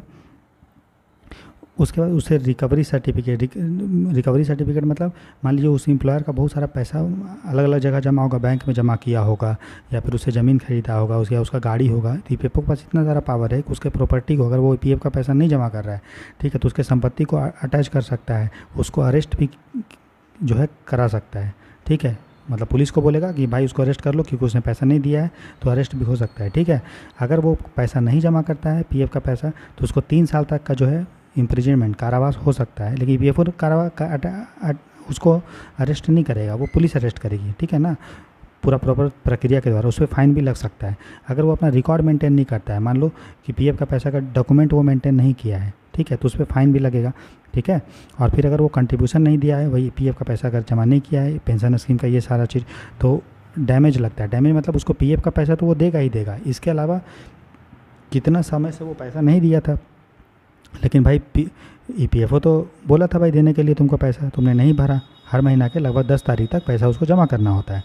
अगर नहीं जमा किया PF का पैसा तो ठीक है, तो उसको डैमेज भी उस पर लगता है, जुर्माना भी लगता है। ठीक है, पैसा भी लगेगा और प्लस जुर्माना भी लगेगा। इसके तहत जो इंस्पेक्टर्स होता है, इन्फोर्समेंट ऑफिसर है ना, जो आप पोस्टिंग आपका होगा AO के रूप में, EO का मतलब है इन्फोर्समेंट ऑफिसर, प्रवर्तन अधिकारी। ठीक है, तो उसको पास पावर दिया गया है कि EPFO एक्ट का कंप्लायंस करवाने का, ठीक है, उसको सुनिश्चित रूप से पालन करने का, उस EO के पास बहुत सारा पावर होता है। ठीक है, तो एप्रोप्रिएट गवर्नमेंट जो है, जो हमने देखा, एप्रोप्रिएट गवर्नमेंट सेंट्रल गवर्नमेंट भी होती है, स्टेट गवर्नमेंट भी हो सकती है, वो किसी इस्टेब्लिशमेंट को जो है वो एग्जेम्प्ट भी कर सकती है। ठीक है, किसी इस्टेब्लिशमेंट को, तो मान लीजिए कोई इस्टेब्लिशमेंट था, ठीक है, वहाँ पे PF के से अच्छा स्कीम चल रहा था, ठीक है, ज़्यादा लाभ मिल रहा था PF का या पेंशन का, तो फिर अप्रोप्रिएट गवर्नमेंट उसको छूट दे सकती है कि हाँ चलो ठीक है, आपका आपका ऑलरेडी जो है आपके फैक्ट्री में PF के जगह कुछ और अच्छा चीज़ चल रहा है, तो हम आपको छूट दे सकते हैं, PF आपको करने की ज़रूरत नहीं है। उसका PF का जो पैसा होता है वो उसका कुर्की किसी भी कोर्ट के उसको नहीं कर सकता, हमने देख लिया ये। ठीक है, मान लीजिए एक डिपार्टमेंट है, ठीक है, उसको इनकम टैक्स भी देना है, उसको PF का पैसा भी देना है, उसको GST भी देना है, तो सबसे पहले वो PF का पैसा देगा। समझ में आया। तो PF dues have priority over other डेप्ट इन वाइंडिंग अप। जब भी फैक्ट्री बंद होता है, फैक्ट्री मान लो ये बंद होगा तो इस पैसा तो देगा ना भैया, इनकम टैक्स या PF या GST का, तो बाकी जितने भी चीज़ होते हैं देने से पहले सबसे पहले वो PF का पैसा हमारा भरेगा। तो नियोक्ता PF अनुदान की भरपाई के लिए वेतन में कटौती नहीं, और हाँ, समापन जब होगा, कंपनी का बंद होगा, तो PF बकाये को अन्य ऋणों पर प्राथमिकता दी जाएगी। ठीक है, फिर employer cannot reduce wages to offset PF contribution. जितना तनख्वाह उसको मिल रहा था वो मिलेगा ही मिलेगा। ये नहीं कि भाई ऐसा करेगा, हम आपको PF का पैसा दे रहे हैं तो आपका सैलरी काट लेते हैं, जो कटेगा सैलरी से वो कट गया। मान लो उसका तनख्वाह 15,000 था, इसका 12% पैसा जो है कितना हो गया 1800, तो 1800 रुपीज़ जो है वो पेंशन मतलब EPFO में जमा करेगा एम्प्लॉय। ठीक है, और एम्प्लॉय खुद नहीं जमा करता है, एम्प्लॉयर उसके सैलरी से काट देता है, तो 15,000 ठीक है। तो लेकिन वो ये नहीं करेगा कि तुम्हारा सैलरी जो है वो 13,000 कितना 200 होगा, इसी के सैलरी से काट के नहीं जमा करेगा। समझ में आ रहा है कि नहीं कर रहा है? मतलब इसका सैलरी वो अलग से वो जमा करेगा ही। जैसे कि समझो कि एम्प्लॉयर जो है वो भी 1800 देगा, 1800 देगा। 15,000 अगर सैलरी है किसी का तो 12% 1800 रुपीज़ देगा। तो एम्प्लॉयर ये नहीं कर सकता है कि हमको भी 1800 रुपीज़ देना है तो हम आप ही का सैलरी से काट के दे देते हैं और हम आपको तनख्वाह जो है 13,200 देंगे, ये नहीं चलेगा। ठीक है। तो employer cannot reduce wage to offset the PF contribution, नियोक्ता पीएफ अनुदान को भरपाई के लिए वेतन में कटौती नहीं कर सकता है। ठीक है। फिर नेक्स्ट है central government may frame schemes to establish pension fund, केंद्र सरकार पेंशन निधि स्थापित करने के लिए योजनाएं बना सकती है। ठीक है। तो अगर मेजर अमेंडमेंट देखें पीएफ से रिलेटेड तो 1952 में पीएफ स्कीम आया था, 1972 में फैमिली पेंशन स्कीम आया था, बाद में इसको जो है 1995 से हटा दिया गया था, और 1976 में ईडीएलआई स्कीम आया था जिसमें ये बोला गया था किसी व्यक्ति का अगर काम करते करते डेथ हो जाता है तो उसकी फैमिली को 2.5 लाख मिनिमम का न्यूनतम और मैक्सिमम जो है वो 7 लाख तक मिलेगा। ठीक है, क्लियर है। फिर पीएफ का जो कंट्रीब्यूशन था पहले हम लोग बोलते 8.33% करेंगे, बाद में उसको इंक्रीज किया 10% किए और प्रेजेंट में जो है 12% है, जो मैंने आपको बता दिया। ठीक है। पहले जो है सैलरी जो था कितने लोगों उसमें कवर्ड होंगे, पहले 6500 तक अगर आप कमा रहे हैं तब आप पीएफ का मेंबर बन पाएंगे, लेकिन अब इसको 15,000 कर दिया गया। ठीक है। उसके बाद मिनिमम जो पेंशन स्कीम के तहत जो पैसा मिलता है ईपीएस के तहत मिनिमम पेंशन कितना मिलेगा, 1000 रुपीज़ मिनिमम पेंशन आपको मिलेगा, कम से कम इतना पेंशन तो मिलेगा। ठीक है। फिर 2017 में भारत ने सरकार ने यूनिवर्सल अकाउंट नंबर लेकर आया था, यूनिवर्सल अकाउंट नंबर। इसमें क्या होता है, मान लीजिए आपने अलग अलग कंपनी में काम किया, एक्स में भी, वाई में भी, जेड में भी, तो हर कंपनी में आपका जो आईडी होगा वो अलग अलग होगा, लेकिन यूएन आपका एक ही होगा। इसी यूएन से आपका अलग अलग फैक्ट्री में जो आईडी होगा वो लिंक हो जाएगा। तो अगर आपने इसमें एक्स में काम किया तो आपका पीएफ का पैसा कुछ इसमें अलग जमा हुआ, इसमें अलग जमा हुआ, लेकिन यूएन आपका एक है तो सब सारा पैसा जो है आपका एक जगह एक्यूमुलेट हो जाएगा। ठीक है। उसी को बोलते हैं यूनिवर्सल अकाउंट नंबर, जो हर व्यक्ति का एक होता है। ठीक है। और वो मैंडेटरी है करना 2017 में। और यूएन नंबर कौन देता है, तो ये नंबर जो है आपका ईपीएफओ देता है। ठीक है। वो अप्लाई करता है, हमारा एम्प्लॉयर अप्लाई करता है ईपीएफओ के पास, फिर उसको यूनिवर्सल अकाउंट नंबर मिलता है हर और फिर वो जो है अलग अलग मेंबर को दे देता है। ठीक है, क्लियर है। बाकी यहाँ तक सारा चीज़ हमने जो आपको पढ़ा दिया, एक बार उसको देख लीजिएगा तो आपको समझ में आ गया। तो इस तरह से सेकंड क्वेश्चन भी ईपीएफ एक्ट कवर हो गया। ईपीएफ एक्ट के बाहर, इससे बाहर अब एक भी क्वेश्चन आपका नहीं बनेगा। ठीक है। स्टार्ट करते हैं दोस्तों नेक्स्ट क्वेश्चन। नेक्स्ट हमारा consider the following statement about the workman compensation act 1923, कर्मचारी क्षतिपूर्ति अधिनियम 1923 के बारे में निम्नलिखित कथनों पर विचार करना है। ठीक है। पहला बोल रहा है apprentice are not covered under this act, प्रशिक्षु इस अधिनियम के अंतर्गत नहीं आते हैं। फिर बोल रहा है appeal in high court against the order of commissioner can be done only if the compensation amount is above और इक्वल टू 10,000 रुपीज़। आयुक्त से के आदेश के विरुद्ध उच्च न्यायालय में अपील तभी की जा सकेगी जब मुआवजा राशि 10,000 रुपये से अधिक या उसके बराबर हो। फिर बोल रहा है employer are not liable to give compensation if injury does not result in disability greater than 3 days. यदि चोट के कारण विकलांगता होती है और तीन से अधिक अगर नहीं होती है तो उस केस में जो नियोक्ता एम्प्लॉयर है वो मुआवजा देने के लिए उत्तरदायी नहीं है। ये वर्कमैन कंपेंसेशन एक्ट के बारे में, इसमें बात यही की गई थी। अगर काम करते करते कोई विकलांग होता है, कोई मर जाता है, कोई डेथ हो जाता है, ठीक है, तो उसके बारे में बोली गई थी। इसमें ये सभी को कवर किया गया है यहाँ। ठीक है। इसमें बोला गया अप्रेंटिस आर नॉट कवर्ड, तो अप्रेंटिस दोस्तों इसमें कवर्ड है, लेकिन अगर अप्रेंटिस एक्ट में अगर कवर्ड है तो वो इसमें कवर्ड नहीं होगा क्योंकि उसको उसमें, लेकिन ऐसा नहीं है कि अप्रेंटिस कवर्ड ही नहीं है।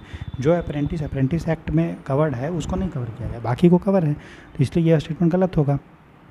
फिर बोल रहा है अब इसमें देखो, अगर मान लीजिए मुआवजा अमाउंट 10,000 रुपये है, ठीक है, इतना है और किसी व्यक्ति को नहीं मिलना चाहिए था, नहीं मिला, ठीक है, तो फिर वो अपील करेगा तो कहाँ करेगा, कमिश्नर के पास जाएगा। कमिश्नर कौन सा, जो इसको देख रेख करता है। तो लेकिन कमिश्नर ने कुछ ऑर्डर दिया, ठीक है, लेकिन उस ऑर्डर से वो सहमत नहीं है, ठीक है, तो वो फिर अपील कहाँ करेगा। तो ये बोला गया है कि अगर मान लीजिए कंपेंसेशन मुआवजा का जो अमाउंट है वो आपका 10,000 रुपीज़ से अधिक है, ठीक है, या 10,000 तक है, तो उस केस में आप अपील जो है हाई कोर्ट में कर सकते हो। ये है, तभी कर सकते हो जब आपका मुआवजा राशि 10,000 रुपये या उससे अधिक है। हर केस में नहीं। मान लो मुआवजा राशि 8,000 है तो उस केस में आपको नहीं कर सकते अपील, ठीक है, जो बोल दिया कमिश्नर वो बोल दिया। फिर बोल रहा है एम्प्लॉयर्स आर नॉट लायबल। देखो ऐसा नहीं है कि चोट लगा और उसको जो है कंपेंसेशन देना ही है, काम करते करते चोट लग गया, काम करते करते चोट लगा और उस चोट के कारण वो अगर 3 दिन से अधिक तक विकलांग हो गया, मतलब काम नहीं कर पा रहा है, डिसेबल हो गया, तो उस केस में आपको कंपेंसेशन देना है। तो ये एकदम सही है। 3 दिन से अधिक अगर आपका डिसेबिलिटी नहीं होगा चोट के कारण, तो आपको नियोक्ता को मुआवजा देने का ज़रूरत नहीं है। ठीक है, तो ये होगा डिसेबिलिटी के बारे में। तो बोल रहा how many of the above statement are correct, उपयुक्त में से कितने कथन सही है बताइए। दूसरा और तीसरा सही है, 2 स्टेटमेंट सही है, तो आंसर क्या होगा, ओनली 2। अब डिटेल में जो है वर्कमैन कंपेंसेशन एक्ट के बारे में देखते हैं, जिस तरह से हम लोग ट्रेड यूनियन एक्ट के बारे में देखा और ईपीएफ एक्ट के बारे में देखे हैं। ठीक है, इस तरह से दोस्तों क्वेश्चन अगर करिएगा आप लोग तो एक भी क्वेश्चन एग्जाम में नहीं छूटेगा। ठीक है, हवाई में ऊपर ऊपर से नहीं किया जाता है, पढ़ना है एकदम डिटेल से पढ़िए और जिस तरह से हम बता रहे हैं। फिर देखिए आपको सिलेक्शन क्यों नहीं होगा, हमारा हुआ तो आपका नहीं होगा क्या। ठीक है, तो पहला स्टेटमेंट रॉन्ग है और दूसरा और तीसरा सही है, तो आंसर क्या हो जाएगा 3 का बी। अब देखिए डिटेल सॉल्यूशन, विस्तृत समाधान। तो वर्कमेंस या इसको हम लोग एम्प्लॉयज़ कंपेंसेशन एक्ट या वर्कमैन कंपेंसेशन एक्ट बोलते हैं। 1923 में इसमें अमेंडमेंट भी हुआ है। ठीक है, क्लियर है। पहले इसको हम लोग बोलते थे वर्कमैन कंपेंसेशन एक्ट, इसको क्या बोलते थे, वर्कमैन कंपेंसेशन। बाद में इसका नाम चेंज करके एम्प्लॉयज़ कंपेंसेशन एक्ट हुआ। कब हुआ, वो 2009 में हुआ। ठीक है, पहले क्या था, वर्कमैन था। अब देखो यहाँ पे जो एम्प्लॉय बोला है, एम्प्लॉय को क्या देना है, मुआवजा देना है। तो यहाँ पे एम्प्लॉय का क्या मतलब है, तो एम्प्लॉय में सभी लोग आते हैं, चाहे वो रेलवे सर्वेंट हो, रेलवे में कर्मचारी हो, या फिर एयरक्राफ्ट शिप चला रहे हों, जहाज विमान के चालक दल हो, या उसमें ड्राइवर हो, वो भी हमारा इसमें आएंगे। कौन इसमें शामिल नहीं है, जो आर्म फोर्स होते हैं, सशस्त्र बल होते हैं, CA, PAF, army, navy, air force, वो इसमें शामिल है, क्योंकि उनके लिए अलग से हमारा एक्ट है, army act, navy act, air force act, और बाकी CA, PAF के लिए अलग ये सब है ना। तो वर्कमैन को हम लोगों ने एम्प्लॉय रिप्लेस किया 2009 में। यहाँ पे वेज का क्या मतलब है ना, वेज का क्या मतलब है, इसमें वेज को बोलते हैं वो सारे प्रिविलेजेज, वो सारे विशेषाधिकार या कंसेशनल वेज या रियायती मजदूरी इसमें शामिल है। लेकिन वेज में नहीं आता है, क्या नहीं आता है, तो इसमें यात्रा भत्ता, ट्रैवलिंग अलाउंस इसमें नहीं आता है। इसमें अगर वो पेंशन में कोई कंट्रीब्यूशन अगर उसके वेज से किया जा रहा है तो वो इसमें शामिल नहीं होगा। इसमें डिपेंडेंट, इसमें जो आश्रित होते हैं, इसमें कंपेंसेशन दिया जाता है। मान लो कोई व्यक्ति मर गया तो उसका फैमिली को, डिपेंडेंट को देंगे। तो इसमें डिपेंडेंट का क्या मतलब है, डिपेंडेंट मतलब वो विधवा, अगर वो आदमी मरा है तो उसकी विडो, लेडी, या फिर औरत अगर काम करते करते मरी हुई है तो उसका हस्बैंड। ठीक है, या फिर माइनर चाइल्ड जिसका एज 18 ईयर से कम है, या फिर विडो मदर या विधवा माँ उसमें शामिल होती है डिपेंडेंट में। कमिश्नर का क्या मतलब है, इसके लिए कमिश्नर का अपॉइंटमेंट हमारा किया जाता है अप्रोप्रिएट गवर्नमेंट के द्वारा, सेंट्रल या स्टेट गवर्नमेंट। ठीक है, इसमें अप्रेंटिस कवर्ड है, लेकिन जब अप्रेंटिस एक्ट जो 1961 में जो अंतर्गत ना हो वो उसमें कवर्ड है। ठीक है, इसमें एम्प्लॉयर कंपेंसेशन देगा, मुआवजा देगा कब, जब वो काम करते करते उसका होना चाहिए, चोट लगना होना चाहिए रोजगार के दौरान, है ना। और काम करते करते, ये नहीं कि वो घर जा रहा है काम करके तो उसमें नहीं मिलेगा। रोजगार के समय जो है वो होना चाहिए, या फिर अपने घर में हो गया चोट, नहीं, काम करते करते और रोजगार से रिलेटेड हो, उसमें अगर उसको चोट लग गया तो उस केस में उसको कंपेंसेशन मिलेगा। कब कंपेंसेशन नहीं मिलेगा, तो मान लीजिए कोई उसको चोट लगा और उस चोट का जो टाइम है वो 3 दिन से छोटा है, डिसेबलमेंट हुआ वो, लेकिन विकलांगता जो है 3 दिन से कम ही में उसका ठीक हो गया, तो उसको एम्प्लॉयर जो है उत्तरदायी नहीं होगा कंपेंसेशन देने के लिए। या फिर वो जो एम्प्लॉय था वो दारू पिया हुआ था, ड्रंक था, या फिर ड्रग था, या ड्रग्स लिया था, नस्ली दवा का सेवन किया था, या विलफुल डिसओबीडिएंस, जानबूझकर वो अवज्ञा किया था, जो कानून को तोड़ा था, जो कानून को उसको नहीं तोड़ना चाहिए था, है ना। या फिर सेफ्टी ब्रीच किया, मतलब सुरक्षा का उसने उल्लंघन किया, तो उस केस में उसको एम्प्लॉयर को जो है वो लायबिलिटी नहीं है कि वो एम्प्लॉय को कंपेंसेशन या उसकी फैमिली को कंपेंसेशन देगा। ठीक है, विलफुल डिसोबीडियंस का क्या मतलब हुआ, जैसे मान लो लिखा हुआ है कि भाई हेलमेट पहन के आप जाने के लिए, लेकिन आप हेलमेट पहन के नहीं जान रहे हो तो चोट लगेगा भाई, इंडस्ट्री के अंदर में, फैक्ट्री के अंदर में, है ना, तो फिर आपको पैसा नहीं मिलेगा। ठीक है, उसी तरह से काम करते करते अगर उसको कोई ऑक्यूपेशनल डिजीज हो जाता है, मतलब जो मान लो कोई सीमेंट इंडस्ट्री में काम करे तो उसको सांस का बीमारी हो जाएगा, सिलिकोसिस ये सब हो जाएगा, है ना, या फिर टेक्सटाइल इंडस्ट्री में काम कर रहा है तो उसको बीमारी हो सकता है। तो इसमें लिखा हुआ है, इसी एक्ट का शेड्यूल जो अनुसूची जो 3 है उसमें पार्ट A, B, C में ऑक्यूपेशनल डिजीज के बारे में लिखा हुआ है कि कौन कौन सा डिजीज जो है कि फैक्ट्री में काम करते करते किसी को हो सकता है। तो अगर किसी को वो काम करते करते वो डिजीज हो जा रहा है, बीमारी हो जा रहा है, रोग हो जा रहा है, तो भी कंपेंसेशन जो है वो मिलेगा। ठीक है, और कंपेंसेशन डिपेंड करेगा कि आपका जो इंजरी है, जो चोट हुआ है वो किस प्रकार का है और आपका वेज कितना है। ठीक है, फार्मूला कैसे होता है, कितना कंपेंसेशन मिलेगा, तो अगर किसी व्यक्ति का डेथ हुआ है तो जितना उसका मंथली वेज है, मंथली जितना उसका वेज है उसका 15% into relevant factor. Relevant factor एक प्रासंगिक कारक होता है, मतलब कितना मल्टीप्लाई होगा 1.2 1.3 कितना, तो उसका शेड्यूल 4 में जो लिखा हुआ है, ठीक है। तो अभी मैक्सिमम जो पेंशन है कितना मिलेगा, मैक्सिमम पेंशन आपको 15% of monthly wage into relevant factor जितना भी आएगा ये, या फिर 1.2 लाख, इनमें से जो भी अधिक होगा वो मिलेगा। मान लीजिए आपका इस तरह से आपने कैलकुलेट किया और आपका आ गया मान लीजिए 2 लाख, लेकिन आपको मैक्सिमम पेंशन 1.2 लाख मिलेगा। मान लीजिए आपने कैलकुलेट किया और आया 50,000, लेकिन आपको फिर भी 1.2 ही मिलेगा, क्योंकि मैक्सिमम पेंशन आपको मिलेगा 1.2, ठीक है, जो भी इनमें से अधिक होगा। क्लियर। उसके बाद देखो, अगर परमानेंट डिसेबलमेंट हो जाता है, मतलब वो अस्थायी रूप से विकलांगता हो जाएगा, तो उसको 1.4 लाख मिलेगा। कितना मिलेगा भैया, 1.4 लाख। या ये देखो, या तो 60% monthly wage into relevant factor का, या तो फिर 1.4 लाख, जो दोनों में से अधिक होगा। अगर वो परमानेंट पार्शियल डिसेबलमेंट हो जाता है, मतलब अस्थायी रूप से होता है लेकिन आंशिक डिसेबलमेंट, एक हाथ टूट गया, ये परमानेंट डिसेबलमेंट का मतलब होता है कि जो काम वो कर रहा था, मान लीजिए वो गाड़ी चला रहा है फैक्ट्री में, ठीक है, लेकिन वो अब गाड़ी नहीं चला पा रहा है, एक्सीडेंट हो गया, उसको दोनों हाथ कट गया या कुछ भी हो गया, तो जो काम वो पहले कर रहा था काम एक्सीडेंट होने से पहले, वो काम अगर वो एक्सीडेंट के बाद नहीं कर पा रहा है तो हम उसको बोलेंगे वो परमानेंट रूप से टोटली डिसेबलमेंट हो गया है। लेकिन मान लीजिए वो काम कर रहा था लेकिन वो थोड़ा सा काम कर पा रहा है, मतलब एक हाथ टूटा तो एक हाथ से गाड़ी तो चला सकता है, तो उसको हम लोग बोलेंगे परमानेंट तो हुआ है, क्योंकि हाथ दोबारा नहीं आएगा, कट गया एक बार, तो परमानेंट तो हुआ है लेकिन वो आंशिक रूप से डिसेबलमेंट हो, आंशिक विकलांगता, ठीक है ना। तो उसमें कितना मिलेगा, तो जितना भी आपको टोटल डिसेबलमेंट में समय मिलेगा उसी का कुछ रेशियो में मिलता है, ठीक है, कुछ प्रोपोर्शन। वो कुछ प्रोपोर्शन कितना है वो याद करने की जरूरत नहीं है। अगर वो टेम्पररी डिसेबलमेंट हुआ, मतलब कुछ समय के लिए हुआ है, ठीक है, उसका हाथ फ्रैक्चर हो गया, तो उसका हाथ फ्रैक्चर हो कितना, 1-2 महीना रहेगा, फिर ठीक हो जाएगा। तो जितना भी उसका मंथली पेमेंट हो, उसका वेज है, उसका आधा महीने का सैलरी उसको जो है वो मिलेगा, ठीक है।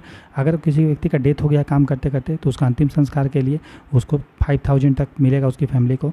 सेंट्रल गवर्नमेंट के पास पावर है कि कंपेंसेशन अमाउंट को वो चेंज कर सकता है, जिस तरह से उसने भी किया भी है, जैसे 1.2 लाख किया डेथ वाले केस में, परमानेंट डिसेबल 1.4 लाख किया, तो 2009 में कोर्ट सेंट्रल गवर्नमेंट, भारत सरकार मतलब पार्लियामेंट ने किया, क्योंकि पार्लियामेंट का कानून है ये, ठीक है।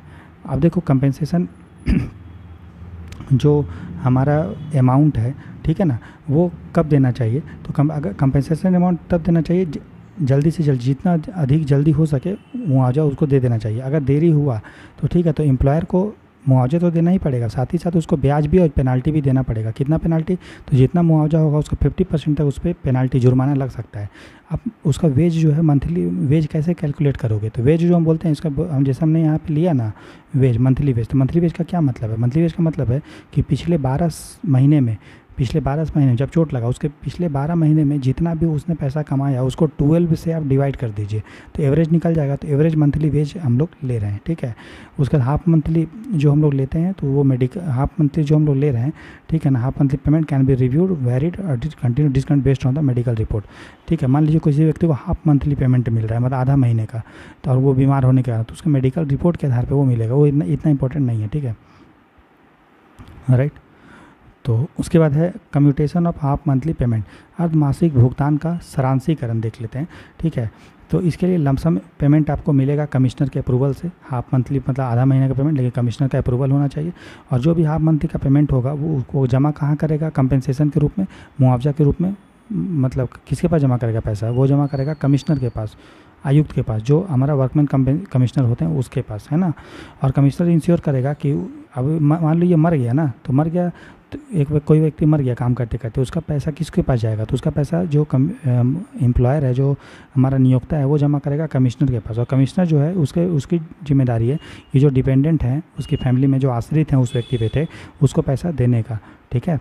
कंपेंसेशन का जो भी अमाउंट होगा वो कोर्ट के कोई भी ऑर्डर के तहत जो है वो उसका कुर्की जो है नहीं हो सकता, अटैचमेंट नहीं हो सकता।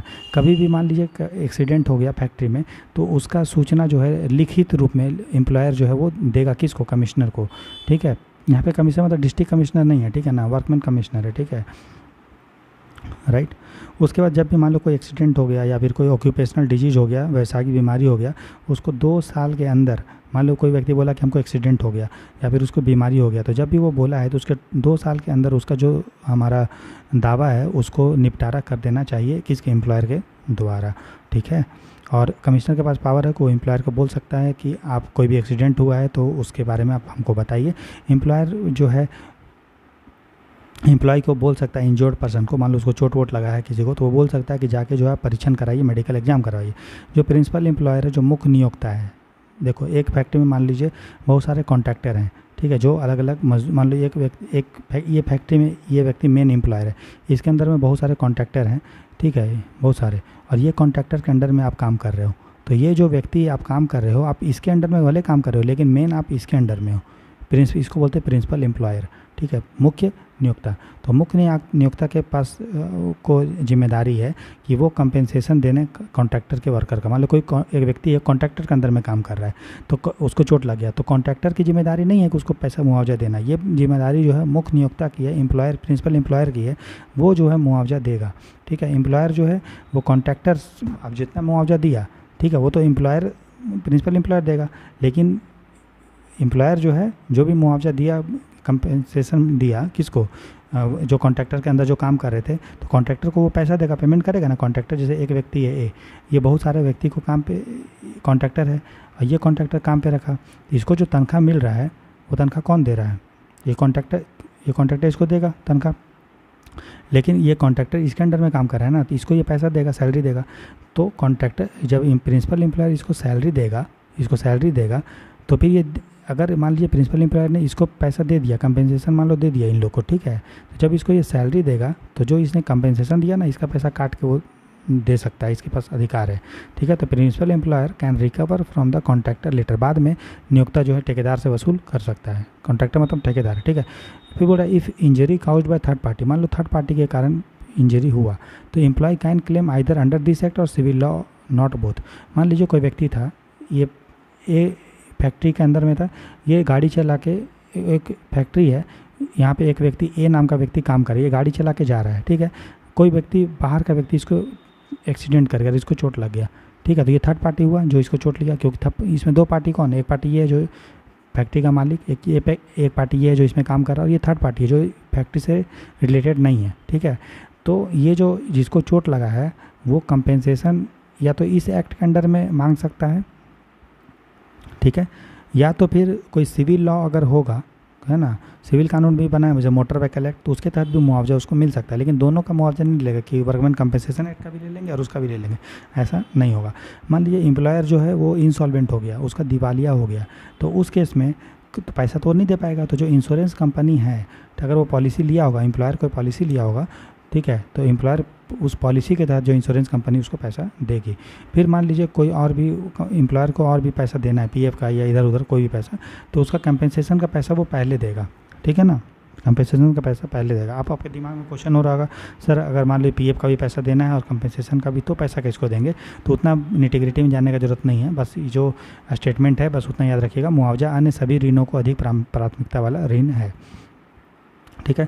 ये आपका सीमेन या जो एयरक्राफ्ट में काम कर रहे हैं या मजदूर काम कर रहे हैं, यहाँ तक कि जो कंपनी जो विदेश में रजिस्टर्ड, ऐसे कंपनी, ठीक है, जो इंडिया में रजिस्टर्ड है लेकिन वो मान लीजिए कहीं और भी काम कर रही है, जैसे हमारा इन्फोसिस है, इन्फोसिस का ऑफिस तो आपका अमेरिका में भी होगा कि नहीं होगा, इन्फोसिस का ऑफिस अमेरिका में भी होगा। तो मान लीजिए आप अमेरिका में काम कर रहे हैं और आपको एक्सीडेंट हो गया, तो क्या इन्फोसिस आपको पैसा देगा, क्योंकि इन्फोसिस रजिस्टर्ड कहाँ है, इंडिया में। अगर कोई कंपनी इंडिया में रजिस्टर्ड है और भले ही उसके ब्रांच में आप अगर विदेश में काम कर रहे हैं उसी कंपनी में, तो भी जो है आप इस एक्ट के अंडर में आ जाएंगे, ठीक है। अगर कोई व्यक्ति इस कानून को तोड़ता है, इस कंपेंसेशन एक्ट को, तो उसको मुआवजा जो होगा, ठीक है, और कोई भी वो अगर कोई कुछ काम किया है तो उसका कोई काम का कोई मतलब नहीं है, ठीक है, समझ में आया। मान लीजिए एम्प्लॉय जो है ये बोल दिया कि हमको कंपेंसेशन नहीं चाहिए, बोल सकता है, तो फिर उसका मान लो कॉन्ट्रैक्ट साइन किया, मान लो एक व्यक्ति था ए, एक व्यक्ति था बी, ठीक है, समझ में आया। मान लीजिए एक इस्टेब्लिशमेंट था बड़ा सा, उसमें एक व्यक्ति ए काम करता था और इसने मान लो इसके साथ एग्रीमेंट साइन कर लिया कि भाई हमको जब चोट लगेगा ना तो हम कोई पैसा मत देना, ठीक है। तो इस एक्ट में बोला गया है कि तुम एग्रीमेंट भी अगर साइन कर लेगा ना, ये एग्रीमेंट दोनों के बीच में, ठीक है, हमको कोई पैसा नहीं चाहिए, तो उस एग्रीमेंट का कोई मतलब नहीं है, मतलब तुमको पैसा मिलेगा। कभी कभी हो सकता है ना कि एम्प्लॉयर बोल सकता है कि नहीं हमको आपको पैसा नहीं देंगे तभी हम आपको नौकरी पे रखेंगे, वो बोलेगा हाँ ठीक है भाई मजबूरी है ले लो, लेकिन इस एक्ट में बोल दिया गया कि नहीं, अगर इस तरह से कोई सिचुएशन होता है जहाँ पे जो कर्मचारी होता है वो मुआवजा के अधिकार को त्याग देता है, रिलिंक्वेश कर देता है, तो भी उसका कोई मतलब नहीं है, वो कंटिन्यू रहेगा, ठीक है। अच्छा अब देखो duty of employer to inform employee, कर्मचारी को ये ड्यूटी है वो कि वो एम्प्लॉय को बताएगा। कब बताएगा? लिखित रूप में बताना या इलेक्ट्रॉनिक रूप से, जब भी कोई एक्सीडेंट हमारा हो जाएगा तब बताएगा। या फिर एम्प्लॉयर के पास ये अधिकार, मतलब ये उसका कर्तव्य है कि वो एम्प्लॉय को बताएगा नौकरी के समय सिंपल भाषा में, लोकल लैंग्वेज में, कि आपको देखिए इस एक्ट के अंदर में ये बेनिफिट आपको, ये लाभ आपको मिलेगा, ये आपका प्रावधान इसमें है। ठीक है।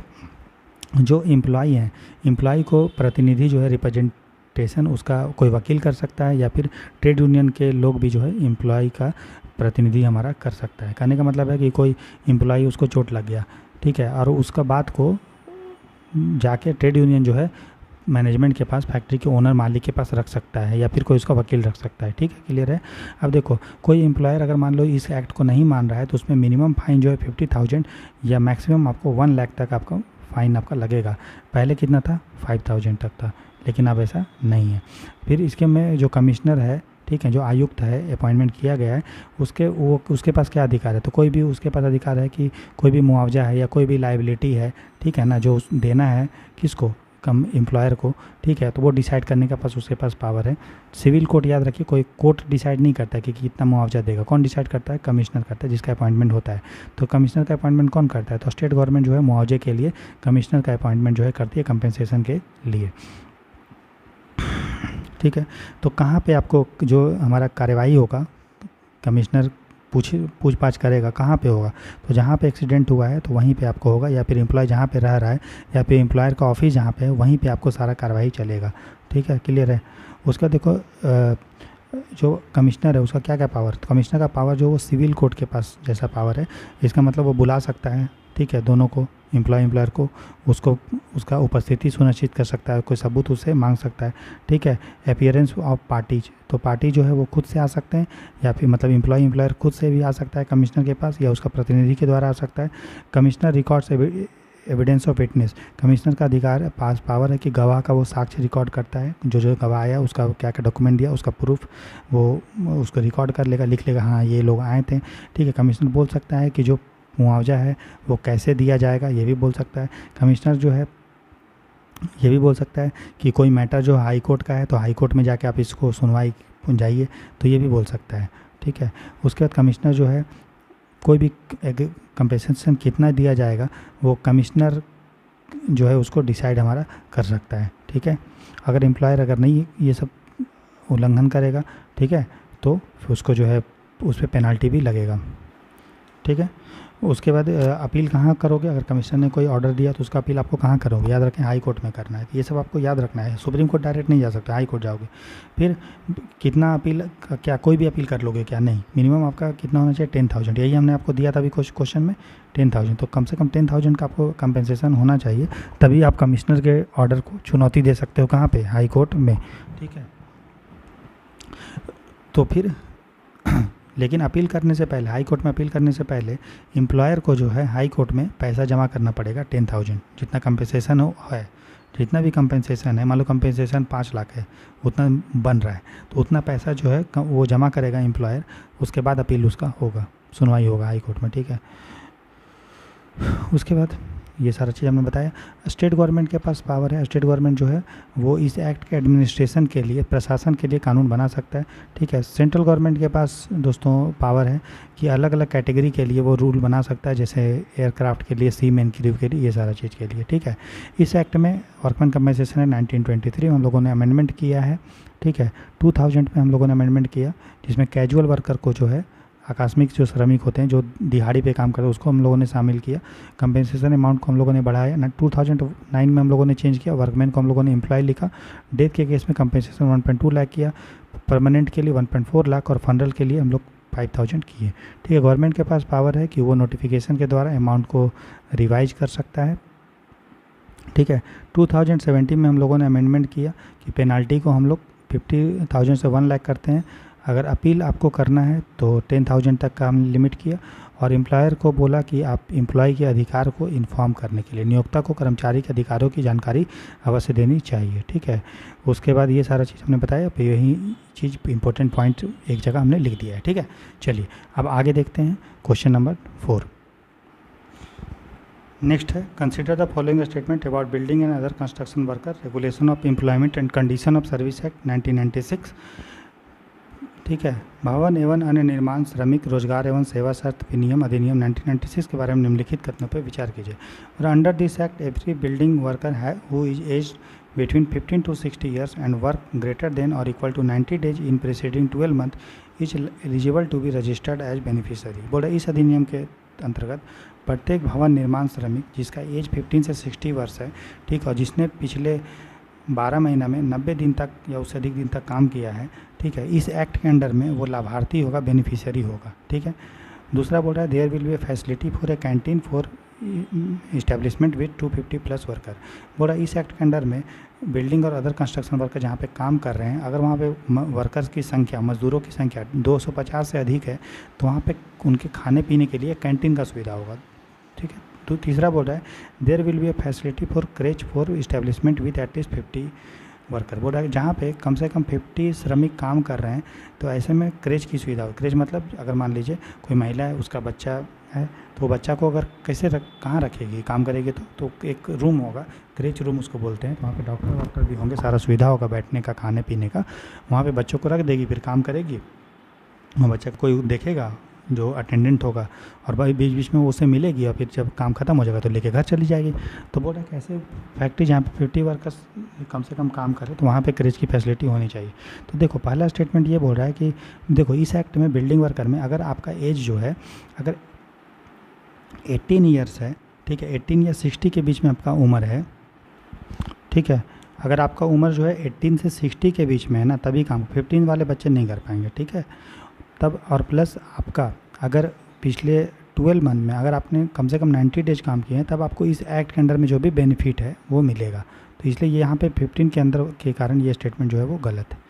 ठीक है, दूसरा बोल रहा है यहाँ पे कैंटीन का फैसिलिटी होगा, जहाँ भी वर्कर की संख्या 250 या उससे अधिक है तो वहाँ कैंटीन की सुविधा होगी, तो ये एकदम सही है। फिर बोल रहा है कि फैसिलिटी का क्रेज खेलती है, यहाँ आपको पकड़ना है कम से कम 50 वर्कर नहीं, कम से कम अगर किसी जहाँ पे कंस्ट्रक्शन वर्कर बिल्डिंग बना रहे हैं वहाँ पे अगर कम से कम 50 महिला वर्कर हैं, फीमेल वर्कर हैं, तब वहाँ पे क्रेज की सुविधा होनी चाहिए, है ना। ये नहीं कि कोई भी वर्कर नहीं, कम से कम 50 फीमेल वर्कर अगर वहाँ पे काम कर रहे हैं तो वहाँ पे क्रेज की फैसिलिटी होगी। तो ये भी इसके कारण ये गलत है। बोला कितने how many of the above statement are correct, कितने कथन सही हैं बताइए। 2 कथन गलत हो गया, एक ही कथन सही है, कौन सा, दूसरा। तो आंसर क्या होगा, ओनली 1, केवल एक ही कथन सही है। अब इसको डिटेल में हम लोग देखते हैं। तो देख रहे हैं आपके लिए हमने बहुत मेहनत किया है इस क्वेश्चन के लिए, ठीक है, ताकि आपको एकदम अच्छा क्वेश्चन मिले और एक क्वेश्चन से आपका पूरा सिलेबस अच्छे से सही हो जाए दोस्तों। ठीक है, पूरा कवर हो जाए सिलेबस। ठीक है, टाइम लगेगा, कोई बात नहीं, हम लोग 4-5 क्वेश्चन ही करेंगे एक दिन में, लेकिन 4-5 वो क्वेश्चन ही है, 4-5 आपका टॉपिक कवर हो रहा है। समझ में आ रहा है ना, एक सब्जेक्ट का अंदर में जो 4-5 टॉपिक है वो कवर हो रहे हैं। जो हमारा इंडस्ट्रियल रिलेशंस है, हमारा जो लेबर लॉ है, उससे टोटल आपको ज़्यादा एक्ट नहीं पढ़ना है, कानून आपको 20-25 एक्ट पढ़ना है। ठीक है, और अभी हम लोग आज 5 एक्ट कर लेंगे, और बाकी जितने एक्ट हैं ऐसे करके थोड़ा थोड़ा करेंगे। कल आपका 10 एक्ट करेंगे, धीरे धीरे बढ़ाएंगे। तो हर सब्जेक्ट का 4-5 दिन में हम लोग सिलेबस ख़त्म करेंगे। हम आपको एकदम कॉन्फिडेंस के साथ बोल रहे हैं कि आप मेरे साथ 2 महीना के लिए अच्छे से पढ़िए टेस्ट सीरीज के साथ। आप देखिए आपको जो मज़ा आएगा ना एग्जाम देने में, आपको सटासट एग्जाम निकलेगा। बस PDF को आप मल्टीपल टाइम रिवाइज कीजिएगा, क्लास को मल्टीपल टाइम रिवाइज कीजिएगा। ठीक है दोस्तों, चलिए तो देखिए building and other construction workers, भवन एवं अन्य सनिर्माण श्रमिक, regulation of employment and condition of service act 1996 with amendment के बारे में देखते हैं। रोजगार एवं सेवा शर्त विनियम अधिनियम 1996 में, ठीक है, 1996 का है, तो ये 1996 में आया था और 1 मार्च 1996 में जो है ये लागू हमारा हुआ। ये पूरे इंडिया पे आपका लगता है। इसके लिए अप्रोप्रिएट गवर्नमेंट है जो कानून बनाएगी। तो अगर मान लीजिए रेलवे का, पोर्ट्स का या नेशनल प्रोडक्ट में अगर बिल्डिंग या कंस्ट्रक्शन चल रहा है तो उसके लिए अप्रोप्रिएट गवर्नमेंट सेंट्रल गवर्नमेंट है, केंद्र सरकार, और बाकी के लिए स्टेट गवर्नमेंट है। ठीक है, तो यहाँ पे जो हम लोगों ने बोला कि बिल्डिंग या अदर कंस्ट्रक्शन वर्क, भवन एवं अन्य निर्माण कार्य, तो उसमें क्या क्या शामिल होता है। तो इसमें शामिल होता है कि आप कोई चीज़ कंस्ट्रक्शन कर रहे हो या फिर उसका अल्ट्रेशन कर रहे हो, उसका चेंज कर रहे हो, ठीक है, या फिर उसका रिपेयर कर रहे हो, किसका, तो या फिर उसको डेमोलिशन या फिर मेंटेनेंस। तो कोई भी बिल्डिंग या कोई भी रोड या कोई भी ब्रिज या कोई भी डैम, कोई भी भवन, सड़क, पुल या बांध आदि का वो बना रहे हो या फिर उसको चेंज कर रहे हो, थोड़ा सा हल्का फुल्का अल्टरनेशन, या फिर उसका रिपेयर कर रहे हो या फिर उसको तोड़ रहे हो या फिर रख रखाव मेंटेनेंस कर रहे हो, तो सारा को हम लोग building and other construction work बोलेंगे। और उसमें जो वर्कर काम कर रहे हैं जिसका एज 18 से 60 के बीच में है और जो पिछले 1 साल में आपका 90 डेज काम किया है वो इसमें एक्ट के अंदर में उसको बेनिफिट हमारा मिलेगा। ठीक है, इसमें एम्प्लॉयर जो है नियोक्ता किसको बोला गया है, ठीक है, तो इसमें नियोक्ता बोला गया है जो ओनर है उसका प्रोजेक्ट का या उस रोड वोड का जो बनवा रहा है, या फिर ठेकेदार है या उसका मैनेजर या फिर कोई भी पर्सन जो इसके लिए जिम्मेदार है। ठीक है, ये किस कहाँ पे लगेगा, तो ऐसा नहीं कि मान लीजिए कोई प्रोजेक्ट के तहत रोड बन रहा है और उसमें 5 ही लोग काम कर रहे हैं तो क्या उसमें लगेगा, नहीं, कम से कम उसमें 10 या 10 से अधिक वर्कर होने चाहिए कंस्ट्रक्शन में, तब उसको इस्टेब्लिशमेंट बोलेंगे और तभी वहाँ पर ये लगेगा वो एक्ट प्रतिष्ठान पर। ठीक है, इसके लिए सेंट्रल एडवाइजरी कमेटी भी बनाया जाता है, केंद्रीय सलाहकार समिति, इसको सेंट्रल गवर्नमेंट बनाती है और इसका काम क्या है, सलाह देना किसको, सेंट्रल गवर्नमेंट को। तो सेंट्रल गवर्नमेंट को सलाह देती है कि रूल से रिलेटेड सेफ्टी और वेलफेयर से नियम बनाने और सुरक्षा और कल्याण पर ये सलाह देती है किसको, सेंट्रल गवर्नमेंट को। और एक स्टेट एडवाइजरी कमेटी बनता है, स्टेट लेवल पे राज्य सलाहकार समिति बनती है जो स्टेट गवर्नमेंट बनाता है इसको। ठीक है, और ये स्टेट लेवल पे जो है एडवाइस देती है ये, और फिर एक्सपर्ट कमेटी भी बनता है, विशेषज्ञ समितियां भी बनती है, सेंट्रल या स्टेट गवर्नमेंट बनाती है एक्सपर्ट कमेटी। टेक्निकल मान लो कोई टेक्निकल मैटर पे सरकार को सलाह चाहिए सेफ्टी से रिलेटेड या हेल्थ कोई भी, तो वो सेंट्रल स्टेट गवर्नमेंट बना सकती है, अप्रोप्रिएट गवर्नमेंट बनाएगी या तो सेंटर या तो स्टेट। और इसमें बोला गया है दोस्तों कि मान लीजिए कोई भी कंस्ट्रक्शन हो रहा है ये और उसमें 10 या 10 से अधिक वर्कर अगर काम कर रहे हैं, बिल्डिंग वर्कर अगर वहाँ पे काम कर रहे हैं तो फिर उसको रजिस्ट्रेशन करवाना ही पड़ेगा, उसको must register with registering officer, इस एक्ट के अंदर में रजिस्ट्रेशन कराना ही पड़ेगा। तो 10 या अधिक भवन निर्माण श्रमिकों को रोजगार देने वाले प्रत्येक नियोक्ता को पंजीकरण अधिकारी के पास पंजीकरण कराना होगा। इसके लिए पंजीकरण अधिकारी कौन होगा, तो पंजीकरण अधिकारी का अपॉइंटमेंट जो है गवर्नमेंट करती है, सेंट्रल या स्टेट गवर्नमेंट। ठीक है, उसका नियुक्ति किया जाता है रजिस्ट्रेशन कराने के लिए। तो रजिस्ट्रेशन कराने का प्रोसीजर क्या होगा, प्रक्रिया क्या होगा। ठीक है, तो एम्प्लॉयर जो होगा वो रजिस्ट्रेशन कराएगा और कुछ फी भी उसको देना पड़ेगा, निर्धारित शुल्क भी देना पड़ेगा।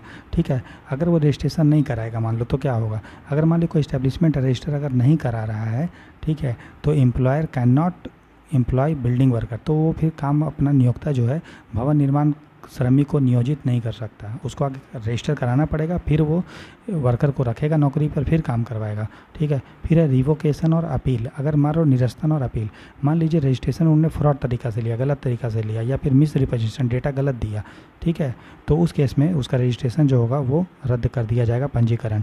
ठीक है, लेकिन अगर मान लो उसको अपील करना है कि मेरा रजिस्ट्रेशन गलत तरीके से अपील हुआ, तो अपील कहाँ करोगे, तो इसके लिए एक अपीली अधिकारी भी होगा, उसके पास अपील करोगे।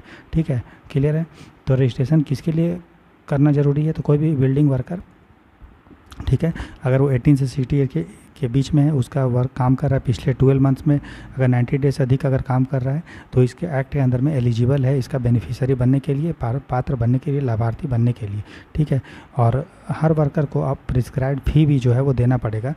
श्रमिक जो है निर्धारित शुल्क के साथ आवेदन करता है कि भैया हमको कवर कर लो, हम इसमें आएंगे। ठीक है, फिर सीजेशन एज बेनिफिशियरी, कौन वर्कर जो होगा वो उसका लाभार्थी समाप्त हो जाएगा, वो नहीं बन सकता है। तो मान लीजिए अगर वो 90 डेज से कम काम किया है तो हो जाएगा, या फिर उसका रजिस्ट्रेशन ख़त्म हो गया, अगर उसका रजिस्ट्रेशन ख़त्म हो गया किसका, बिल्डिंग वाला का, या फिर अगर मान लीजिए ये हो गया, लेकिन मान लो वो बीमार है दोस्तों, या फिर उसका एक्सीडेंट हो गया और एक्सीडेंट के कारण वो 90 डेज से अधिक मान लो अब्सेंट हो गया, 90 डेज तक काम नहीं किया, तो क्या उसको बेनिफिशियरी नहीं रहेगा। तो वही एक्सेप्शन दिया है जो 90 डेज वाला है, अगर वो बीमार हो गया उसके कारण छुट्टी पे है या दुर्घटना के कारण, तो वो बेनिफिशियरी रहेगा, कंटिन्यू रहेगा। ठीक है, लाभार्थी रहेगा, इस स्कीम का उसको बेनिफिट मिलेगा।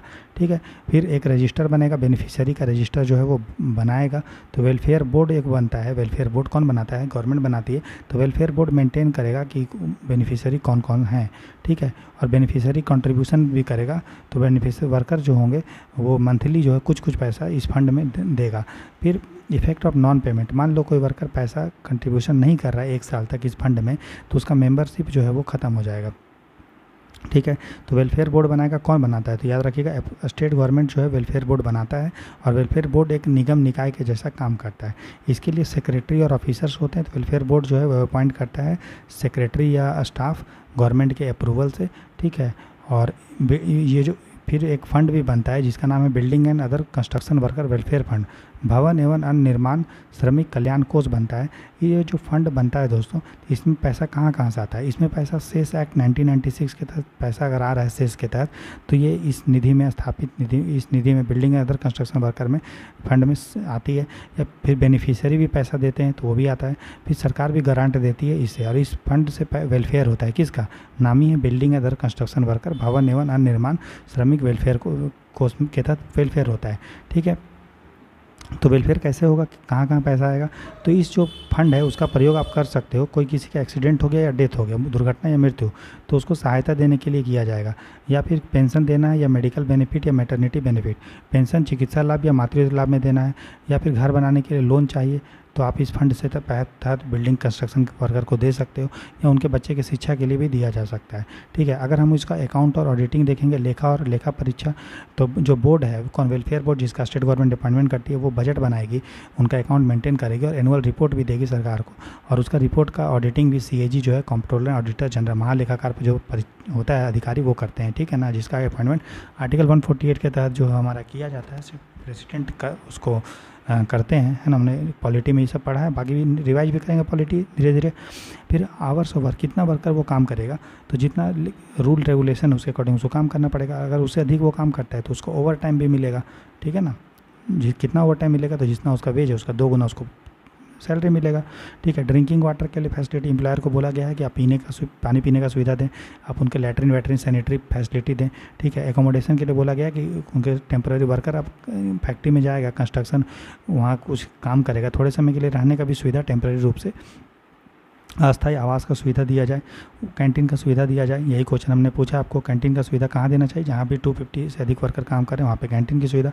फर्स्ट एड जो है, फर्स्ट प्राथमिक चिकित्सा, जिसमें मलहम पट्टी ये सब होता है, वो मैंडेटरी है, हर जहाँ पे ये सब काम हो रहा है वहाँ पे रहेगा ही फर्स्ट एड का बॉक्स। क्रेच का फैसिलिटी है, क्रेच मैंने बता दिया। तो क्या लिखा हुआ है, for establishment with 50% female worker, ऐसा इस्टेब्लिशमेंट जहाँ पे 50% से अधिक फीमेल वर्कर काम करें वहाँ पे ये होगा। ठीक है, फिर सेफ्टी कमेटी और सेफ्टी ऑफिसर्स होगा।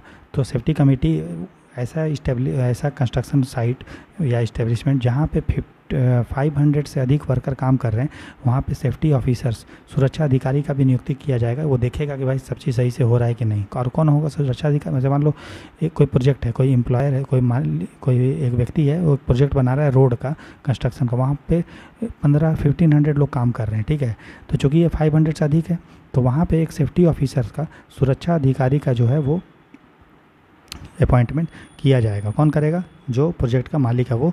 और वहाँ पे सेफ्टी कमेटी, सुरक्षा समिति भी होगा। फिर नोटिस ऑफ एक्सीडेंट, अगर मान लीजिए कोई वहाँ काम करते करते दुर्घटना हो गया किसी का, तो जो एम्प्लॉयर है, जो नियोक्ता है, उसकी जिम्मेदारी है कि वो जो है एक्सीडेंट के बारे में अथॉरिटी को बताएगा। ठीक है, फिर नोटिस ऑफ सर्टेन डिजीज, कुछ बीमारी के, मान लो कोई बीमारी हो गया काम करते करते, ऑक्यूपेशनल डिजीज हो गया, तो एम्प्लॉयर को ये वो बताएगा किसको? सरकार को, कि आपको ये बीमारी उसको हुआ है, उसको मुआवजा देने का सारा चाहिए सब। फिर सरकार जो है इसको देख रेख करने के लिए कि ये जो इस एक्ट का पालन हो रहा है नहीं, उसके लिए इंस्पेक्टर का अपॉइंटमेंट भी जो है वो गवर्नमेंट करती है। इंस्पेक्टर के पास क्या क्या शक्तियाँ हैं, तो वो जाके चेक कर सकता है। ठीक है, और उनका जो डॉक्यूमेंट है वो देख सकता है, सैंपल ले सकता है, तो ये सारा चीज़ वो ले सकता है। इंस्पेक्टर जो है वो डायरेक्शन भी दे सकता है, एम्प्लॉयर को आदेश भी दे सकता है कि आप ये चीज़ मेंटेन कीजिए, ये चीज़ आपका नहीं है, गलत है, ये सही कीजिए। ठीक है, एम्प्लॉयर जो होगा वो टाइमली उनको तनख्वाह देगा, किसको? जो वर्कर काम कर रहे हैं। ठीक है, और बोला गया है कि कोई भी पर्सन जिसका एज जो है 14 से अधिक है वो यहाँ पे काम नहीं करेगा। ऐसे तो इसमें है कि 18 to 60 ईयर्स है ना, हमने जो देखा है, लेकिन 14 से कम के बच्चे वहाँ पे रोज़गार नहीं देगा, वो प्रतिबंध है। ठीक है, एम्प्लॉयर के पास जिम्मेदारी है कि वो जो है वर्कर के सेफ्टी के लिए, सुरक्षा के लिए, उनके कल्याण के लिए और उनके बीमा के लिए वो काम करेगा। और अगर मान लीजिए इंस्पेक्टर चेक करने आया है, ठीक है, इंस्पेक्टर चेक करने, कौन? पुलिस इंस्पेक्टर नहीं है, याद रखिए, ये इस एक्ट के अंडर में अपॉइंटमेंट किया जाता है ना, लेबर इंस्पेक्टर बोलते हैं इसको।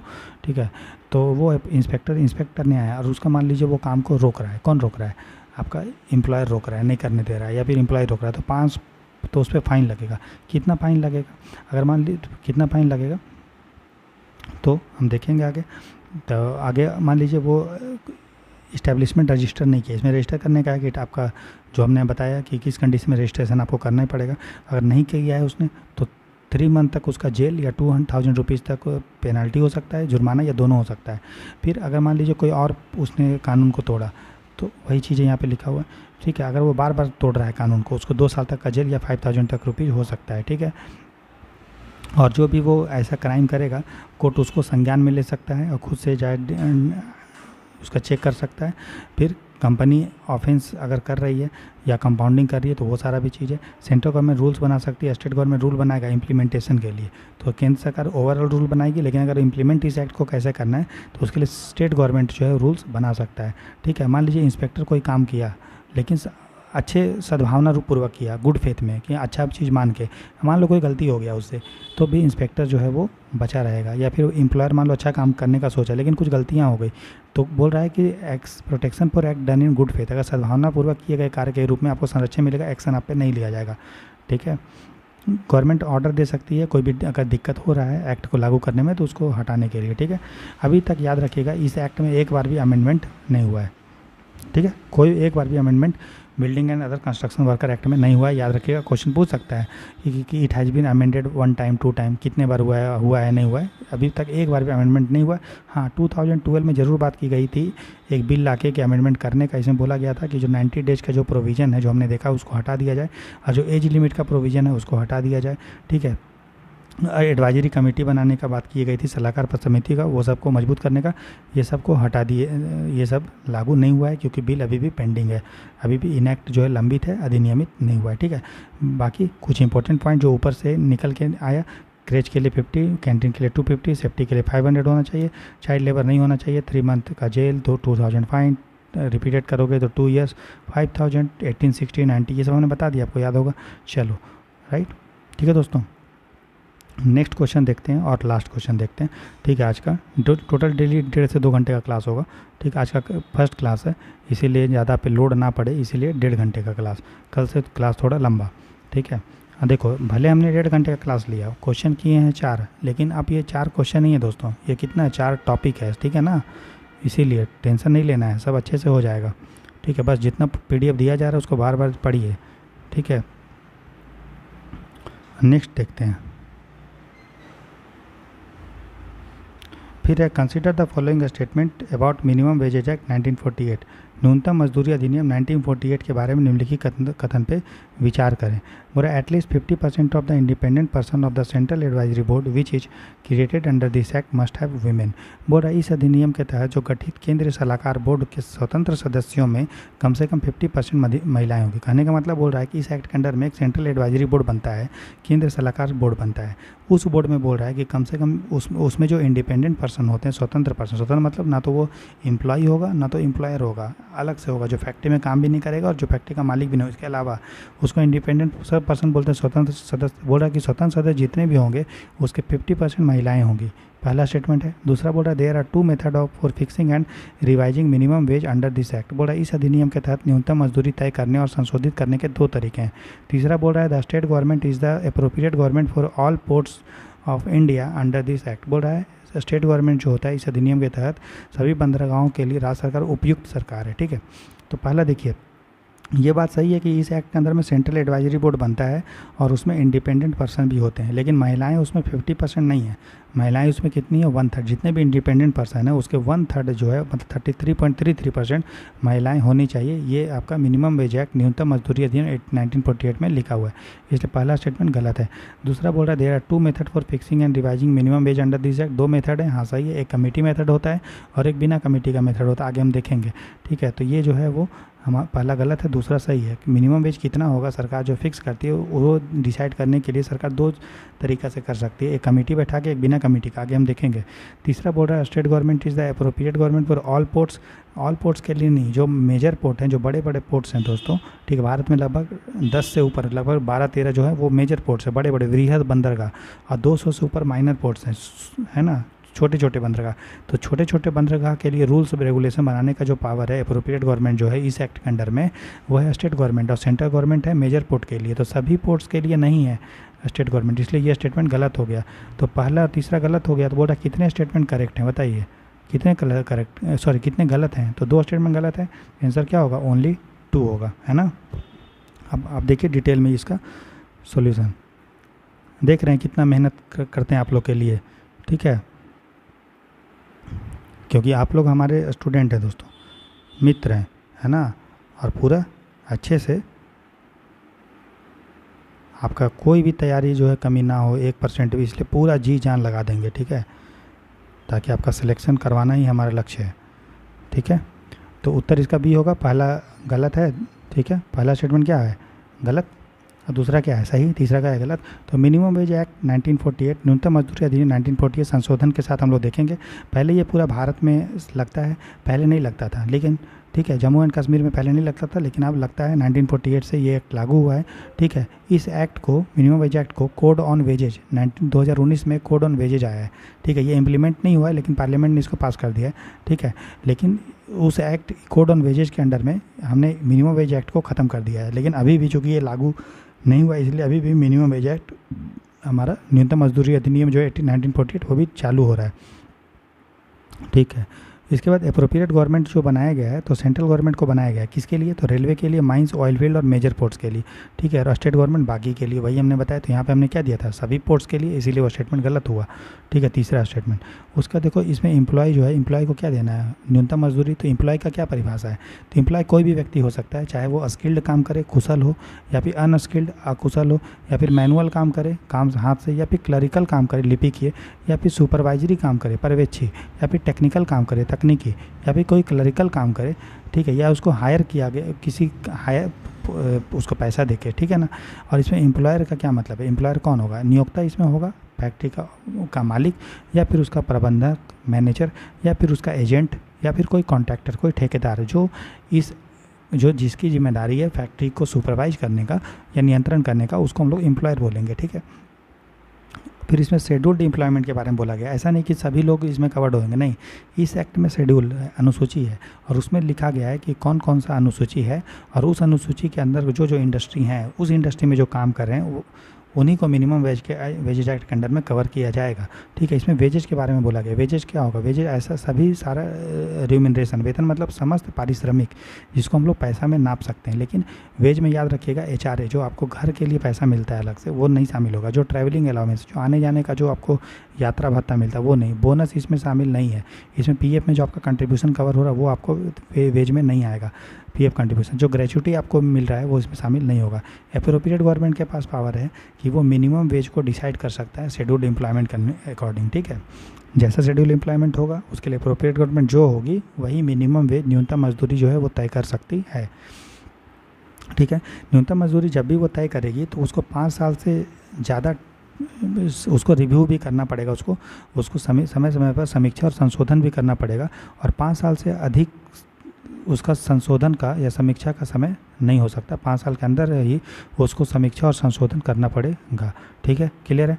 वेज जो है मतलब ऐसा नहीं है कि पूरे इंडिया में आप कहीं भी काम कर रहे हो और आपको वेज एक ही मिलेगा, नहीं।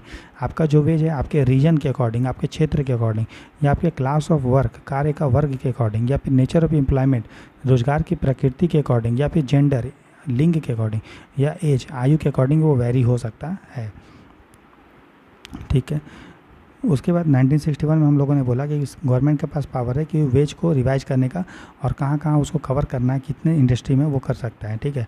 मिनिमम रेट ऑफ वेज कितना होगा, तो मिनिमम रेट ऑफ वेज कितना होगा, उसमें क्या क्या शामिल होगा, न्यूनतम मजदूरी में, न्यूनतम मजदूरी में शामिल होगा बेसिक रेट ऑफ वेज, ठीक है, मूल दर plus cost of living allowance, जीवन निर्वाह भत्ता, प्लस जितना भी पैसा, और आपको मान लो आपका इंडस्ट्री जो है आपको खाना भी दे रहा है तो उसका अलाउंस भी इसमें शामिल होगा, सप्लाई क्या भी, और भी जो चीज़ शामिल है जिसको मनी में नाप सकते हो वो आपको वेज में आएगा। लेकिन याद रखिए बोनस, PF और ट्रैवलिंग अलाउंस, HRA ये सब शामिल नहीं होता है। फिर उसके बाद नेक्स्ट है कि procedure for fixing and revising minimum veg को डिसाइड करने का 2 मेथड है। मैंने जो क्वेश्चन पूछा था, एक है कमेटी मेथड, इसके लिए गवर्नमेंट जो है, स्टेट गवर्नमेंट या सेंट्रल गवर्नमेंट मतलब एप्रोप्रिएट गवर्नमेंट कमेटी का अपॉइंटमेंट करती है, सब कमेटी जो बोलता है, और फिर कमेटी जैसा रिकमेंडेशन देता है फिर सरकार उस रिकमेंडेशन के आधार पे उसको करता है। ऐसा नहीं है कि जो कमेटी ने बोल दिया वो सरकार को मानना ही पड़ेगा, नहीं, सरकार फिर अपने अकॉर्डिंग वो करती है, ठीक है। तो पहला है कमेटी मेथड। दूसरा है नोटिफिकेशन मेथड। सरकार कमेटी नहीं बनाएगी, सरकार जो ऑफिशियल गजट में मतलब आधिकारिक राजपत्र में घोषणा कर देती है, ठीक है, कि ये मिनिमम वेज होगा, ठीक है। किसी को अगर आपत्ति है तो बताइए, फिर आपत्ति अगर सब बताता है फिर सरकार उसको कंसिडर करती है, फिर अगर उसको चेंज करना हो करेगी, नहीं तो फिर वो कंटिन्यू रहेगा। फिर एडवाइजरी बोर्ड, सलाहकार बोर्ड का भी नियुक्ति किया जाता है स्टेट गवर्नमेंट के द्वारा। फॉर कोऑर्डिनेटिंग कमेटी, जो कमेटी सरकार बनाती है उसको कोऑर्डिनेट करने के लिए, समन्वय करने के लिए जो है स्टेट गवर्नमेंट या फिर सरकार को सलाह देने के लिए वेज से रिलेटेड राज्य सरकार जो है वो आपका एडवाइजरी बोर्ड, ठीक ठीक है। एडवाइजरी बोर्ड सलाहकार बोर्ड बनाती है, ठीक है। तो एडवाइजरी बोर्ड स्टेट गवर्नमेंट भी बनाती है और सेंट्रल गवर्नमेंट भी बनाती है। डिपेंड करता है कि वो इंडस्ट्री है वो किसके ज्यूरिडिक्शन में आता है, मतलब उसके लिए अप्रोप्रिएट गवर्नमेंट कौन है। तो सलाहकार निकाय बनता है, सेंट्रल एडवाइजरी बोर्ड बनता है, सेंट्रल गवर्नमेंट बनाती है। सेंट्रल एडवाइजरी बोर्ड की फिक्सेशन ऑफ मिनिमम वेज पे सरकार को सलाह देने के लिए, है ना। और इसमें जो एडवाइजरी बोर्ड बनाएगा, इसमें एम्प्लॉयर का जितना, मान लो इसमें टोटल 100 लोग हैं, ठीक है। और तो 100 लोग हैं, तो मान लो 100 लोग में से जितने भी लोग हैं, मान लो 40 लोग एम्प्लॉयर के हैं, तो 40 लोग एम्प्लॉय भी होने चाहिए, एम्प्लॉय के रिप्रेजेंटेटिव भी होने चाहिए। और बाकी का जो 20 लोग होंगे वो इंडिपेंडेंट पर्सन होंगे, समझ में आया। तो कोई भी बोर्ड बनेगा, जितने भी मेंबर होंगे उस कमेटी में, जितना एम्प्लॉय का रिप्रेजेंटेटिव होगा नियोक्ता का, उतना एम्प्लॉयर का होगा। और जो उसमें बाकी इंडिपेंडेंट पर्सन होंगे, और वो इंडिपेंडेंट पर्सन जितने भी होंगे उसके 1/3 उसमें वीमेन होंगे, 1/3 उसमें क्या होंगे, वीमेन होंगे, ठीक है। तो गवर्नमेंट कमेटी बनाती है सरकार को सलाह देने के लिए मिनिमम वेज पे, और कमेटी जो बनाती है उसमें भी वही चीज़ है, इसमें भी एम्प्लॉय होंगे, इंडिपेंडेंट पर्सन होंगे। और याद रखिए हमने यहाँ पे एडवाइजरी बोर्ड बोला, तो एडवाइजरी बोर्ड के लिए हमने बात किया। और जब कमेटी बनाएगी तो उसमें भी एम्प्लॉयर और एम्प्लॉय का संख्या बराबर होगा और इंडिपेंडेंट पर्सन भी होंगे। लेकिन याद रखिएगा जो चेयरमैन होगा, सरकार कमेटी बनाती है ना, किसके लिए, सरकार को सलाह देने के लिए। हमने देखा कमेटी मेथड है, एक नोटिफिकेशन मेथड है। तो जो कमेटी बना रही है उसके चेयरमैन कौन होंगे, उसके चेयरमैन जो होंगे वो इंडिपेंडेंट पर्सन होंगे, मतलब जो फैक्ट्री में काम नहीं कर रहा है या जो एम्प्लॉय नहीं है वो उसके इंडिपेंडेंट पर्सन होंगे। अप्रोप्रिएट गवर्नमेंट का क्या काम है, अप्रोप्रिएट गवर्नमेंट जो है वो फिक्स कर सकती है क्या, number of hours per day, कि कितना घंटा काम करने का संख्या होगा, कब कब छुट्टी मिलेगा, ओवर टाइम क्या होगा, रेस्ट का टाइम पीरियड क्या होगा, विश्राम दिवस, वो सारा चीज़, किस दिन काम नहीं होगा छुट्टी मिलेगा, वो सारा चीज़, है ना। और वेज जो होगा वो जनरली कैश में दिया जाएगा, या फिर उसको आप ऑनलाइन पेमेंट ये सारा चीज़ भी कर सकते हो, बैंक में भी डाल सकते हो, ठीक है। अगर कोई व्यक्ति कानून अगर नहीं मानता है तो, या फिर कॉन्ट्रैक्टर टू पे लेस, अगर मान लो कोई कॉन्ट्रैक्ट है, कोई कॉन्ट्रैक्ट हुआ है एम्प्लॉय और एम्प्लॉयर में कि हम आपको कम पैसा देंगे, तो वो कॉन्ट्रैक्ट का, वो अनुबंध का कोई वैल्यू नहीं रह जाता है, ठीक है। क्लियर, ठीक है दोस्तों, यहाँ तक समझ में आया, ठीक है। तो गवर्नमेंट फिक्स कर सकती है कि कितना घंटा काम होगा, ठीक है। और कोई व्यक्ति अगर उस घंटे से अधिक काम करता है तो उसको ओवर टाइम भी हमारा मिलेगा। और ओवर टाइम कितना मिलेगा, तो जितना भी उसका तनख्वाह था उसका दोगुना उसका जो है ओवर टाइम हमारा मिलेगा।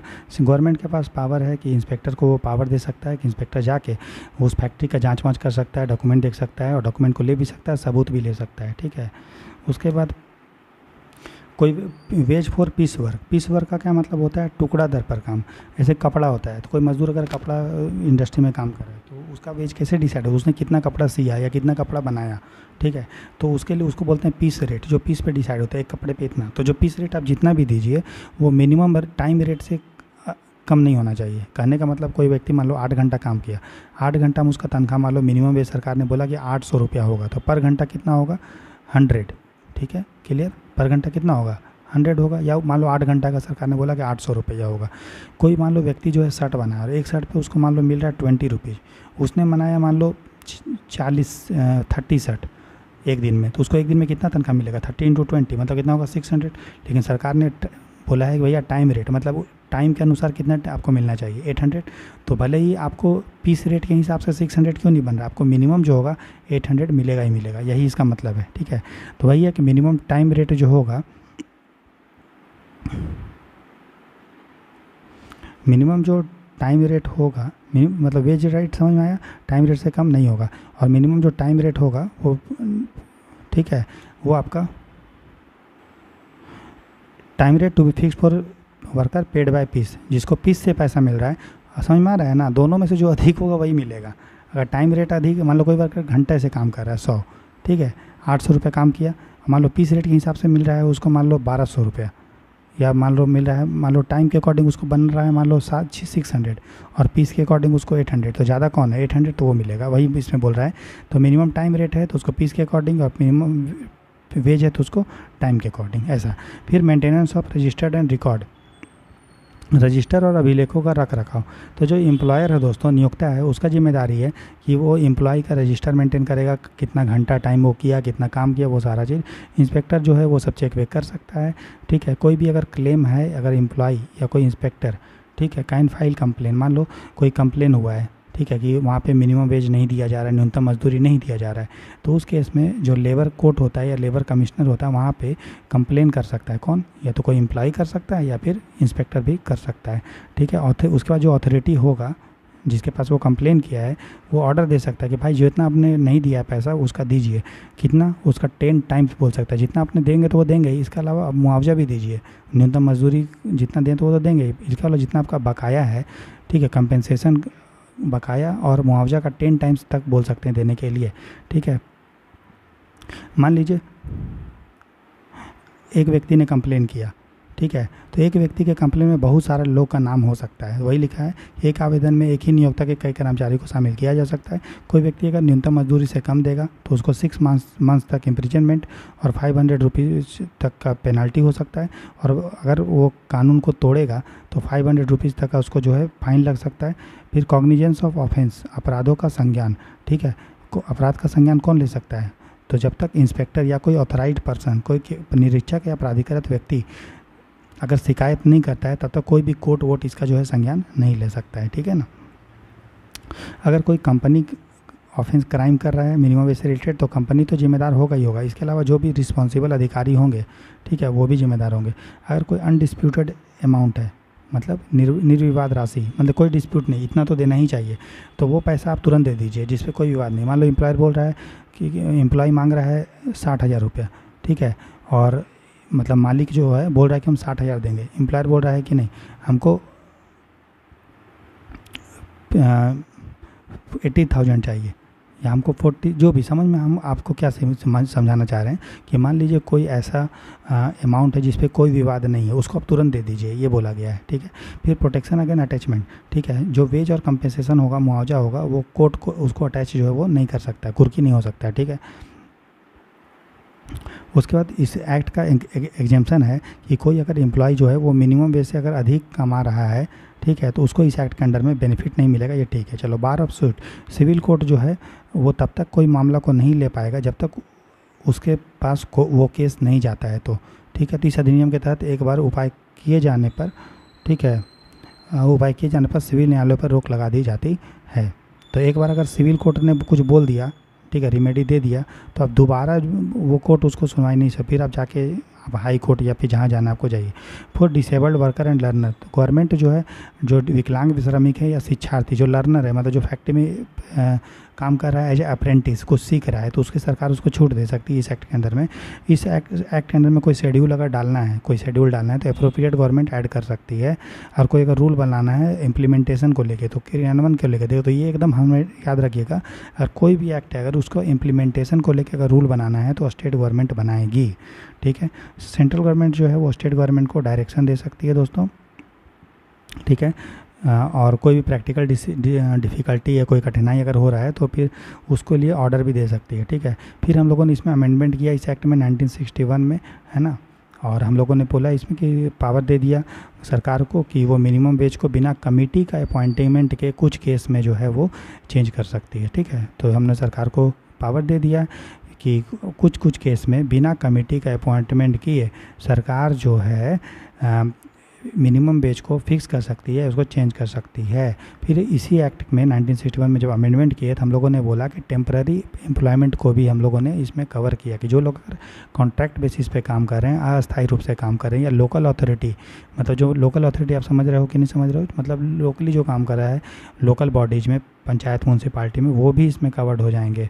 ठीक है, और सरकार ने एक चीज़ को क्लैरिफाई किया कि गवर्नमेंट का overriding power to revise wage for employment in schedule, कि भारत सरकार नहीं, राज्य सरकार या केंद्र सरकार का ओवर राइडिंग पावर है। ओवर राइडिंग पावर है मतलब,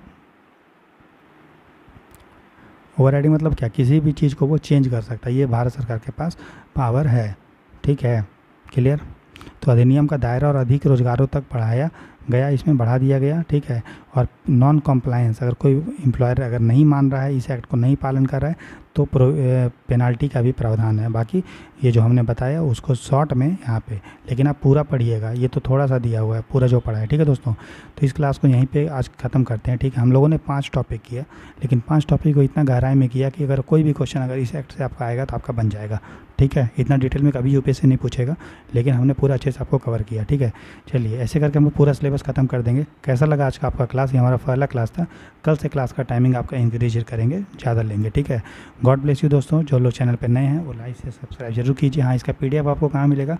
PDF मिलेगा आपको टेलीग्राम चैनल पे। ठीक है, और बहुत लोग बोलते हैं कि सर हमको नोटिफिकेशन नहीं आता है वीडियो का, तो आप लोग वीडियो को लाइक सब्सक्राइब नहीं करते, चैनल को सब्सक्राइब कीजिए, तब आपको आएगा, और बेल आइकन को हिट कीजिए।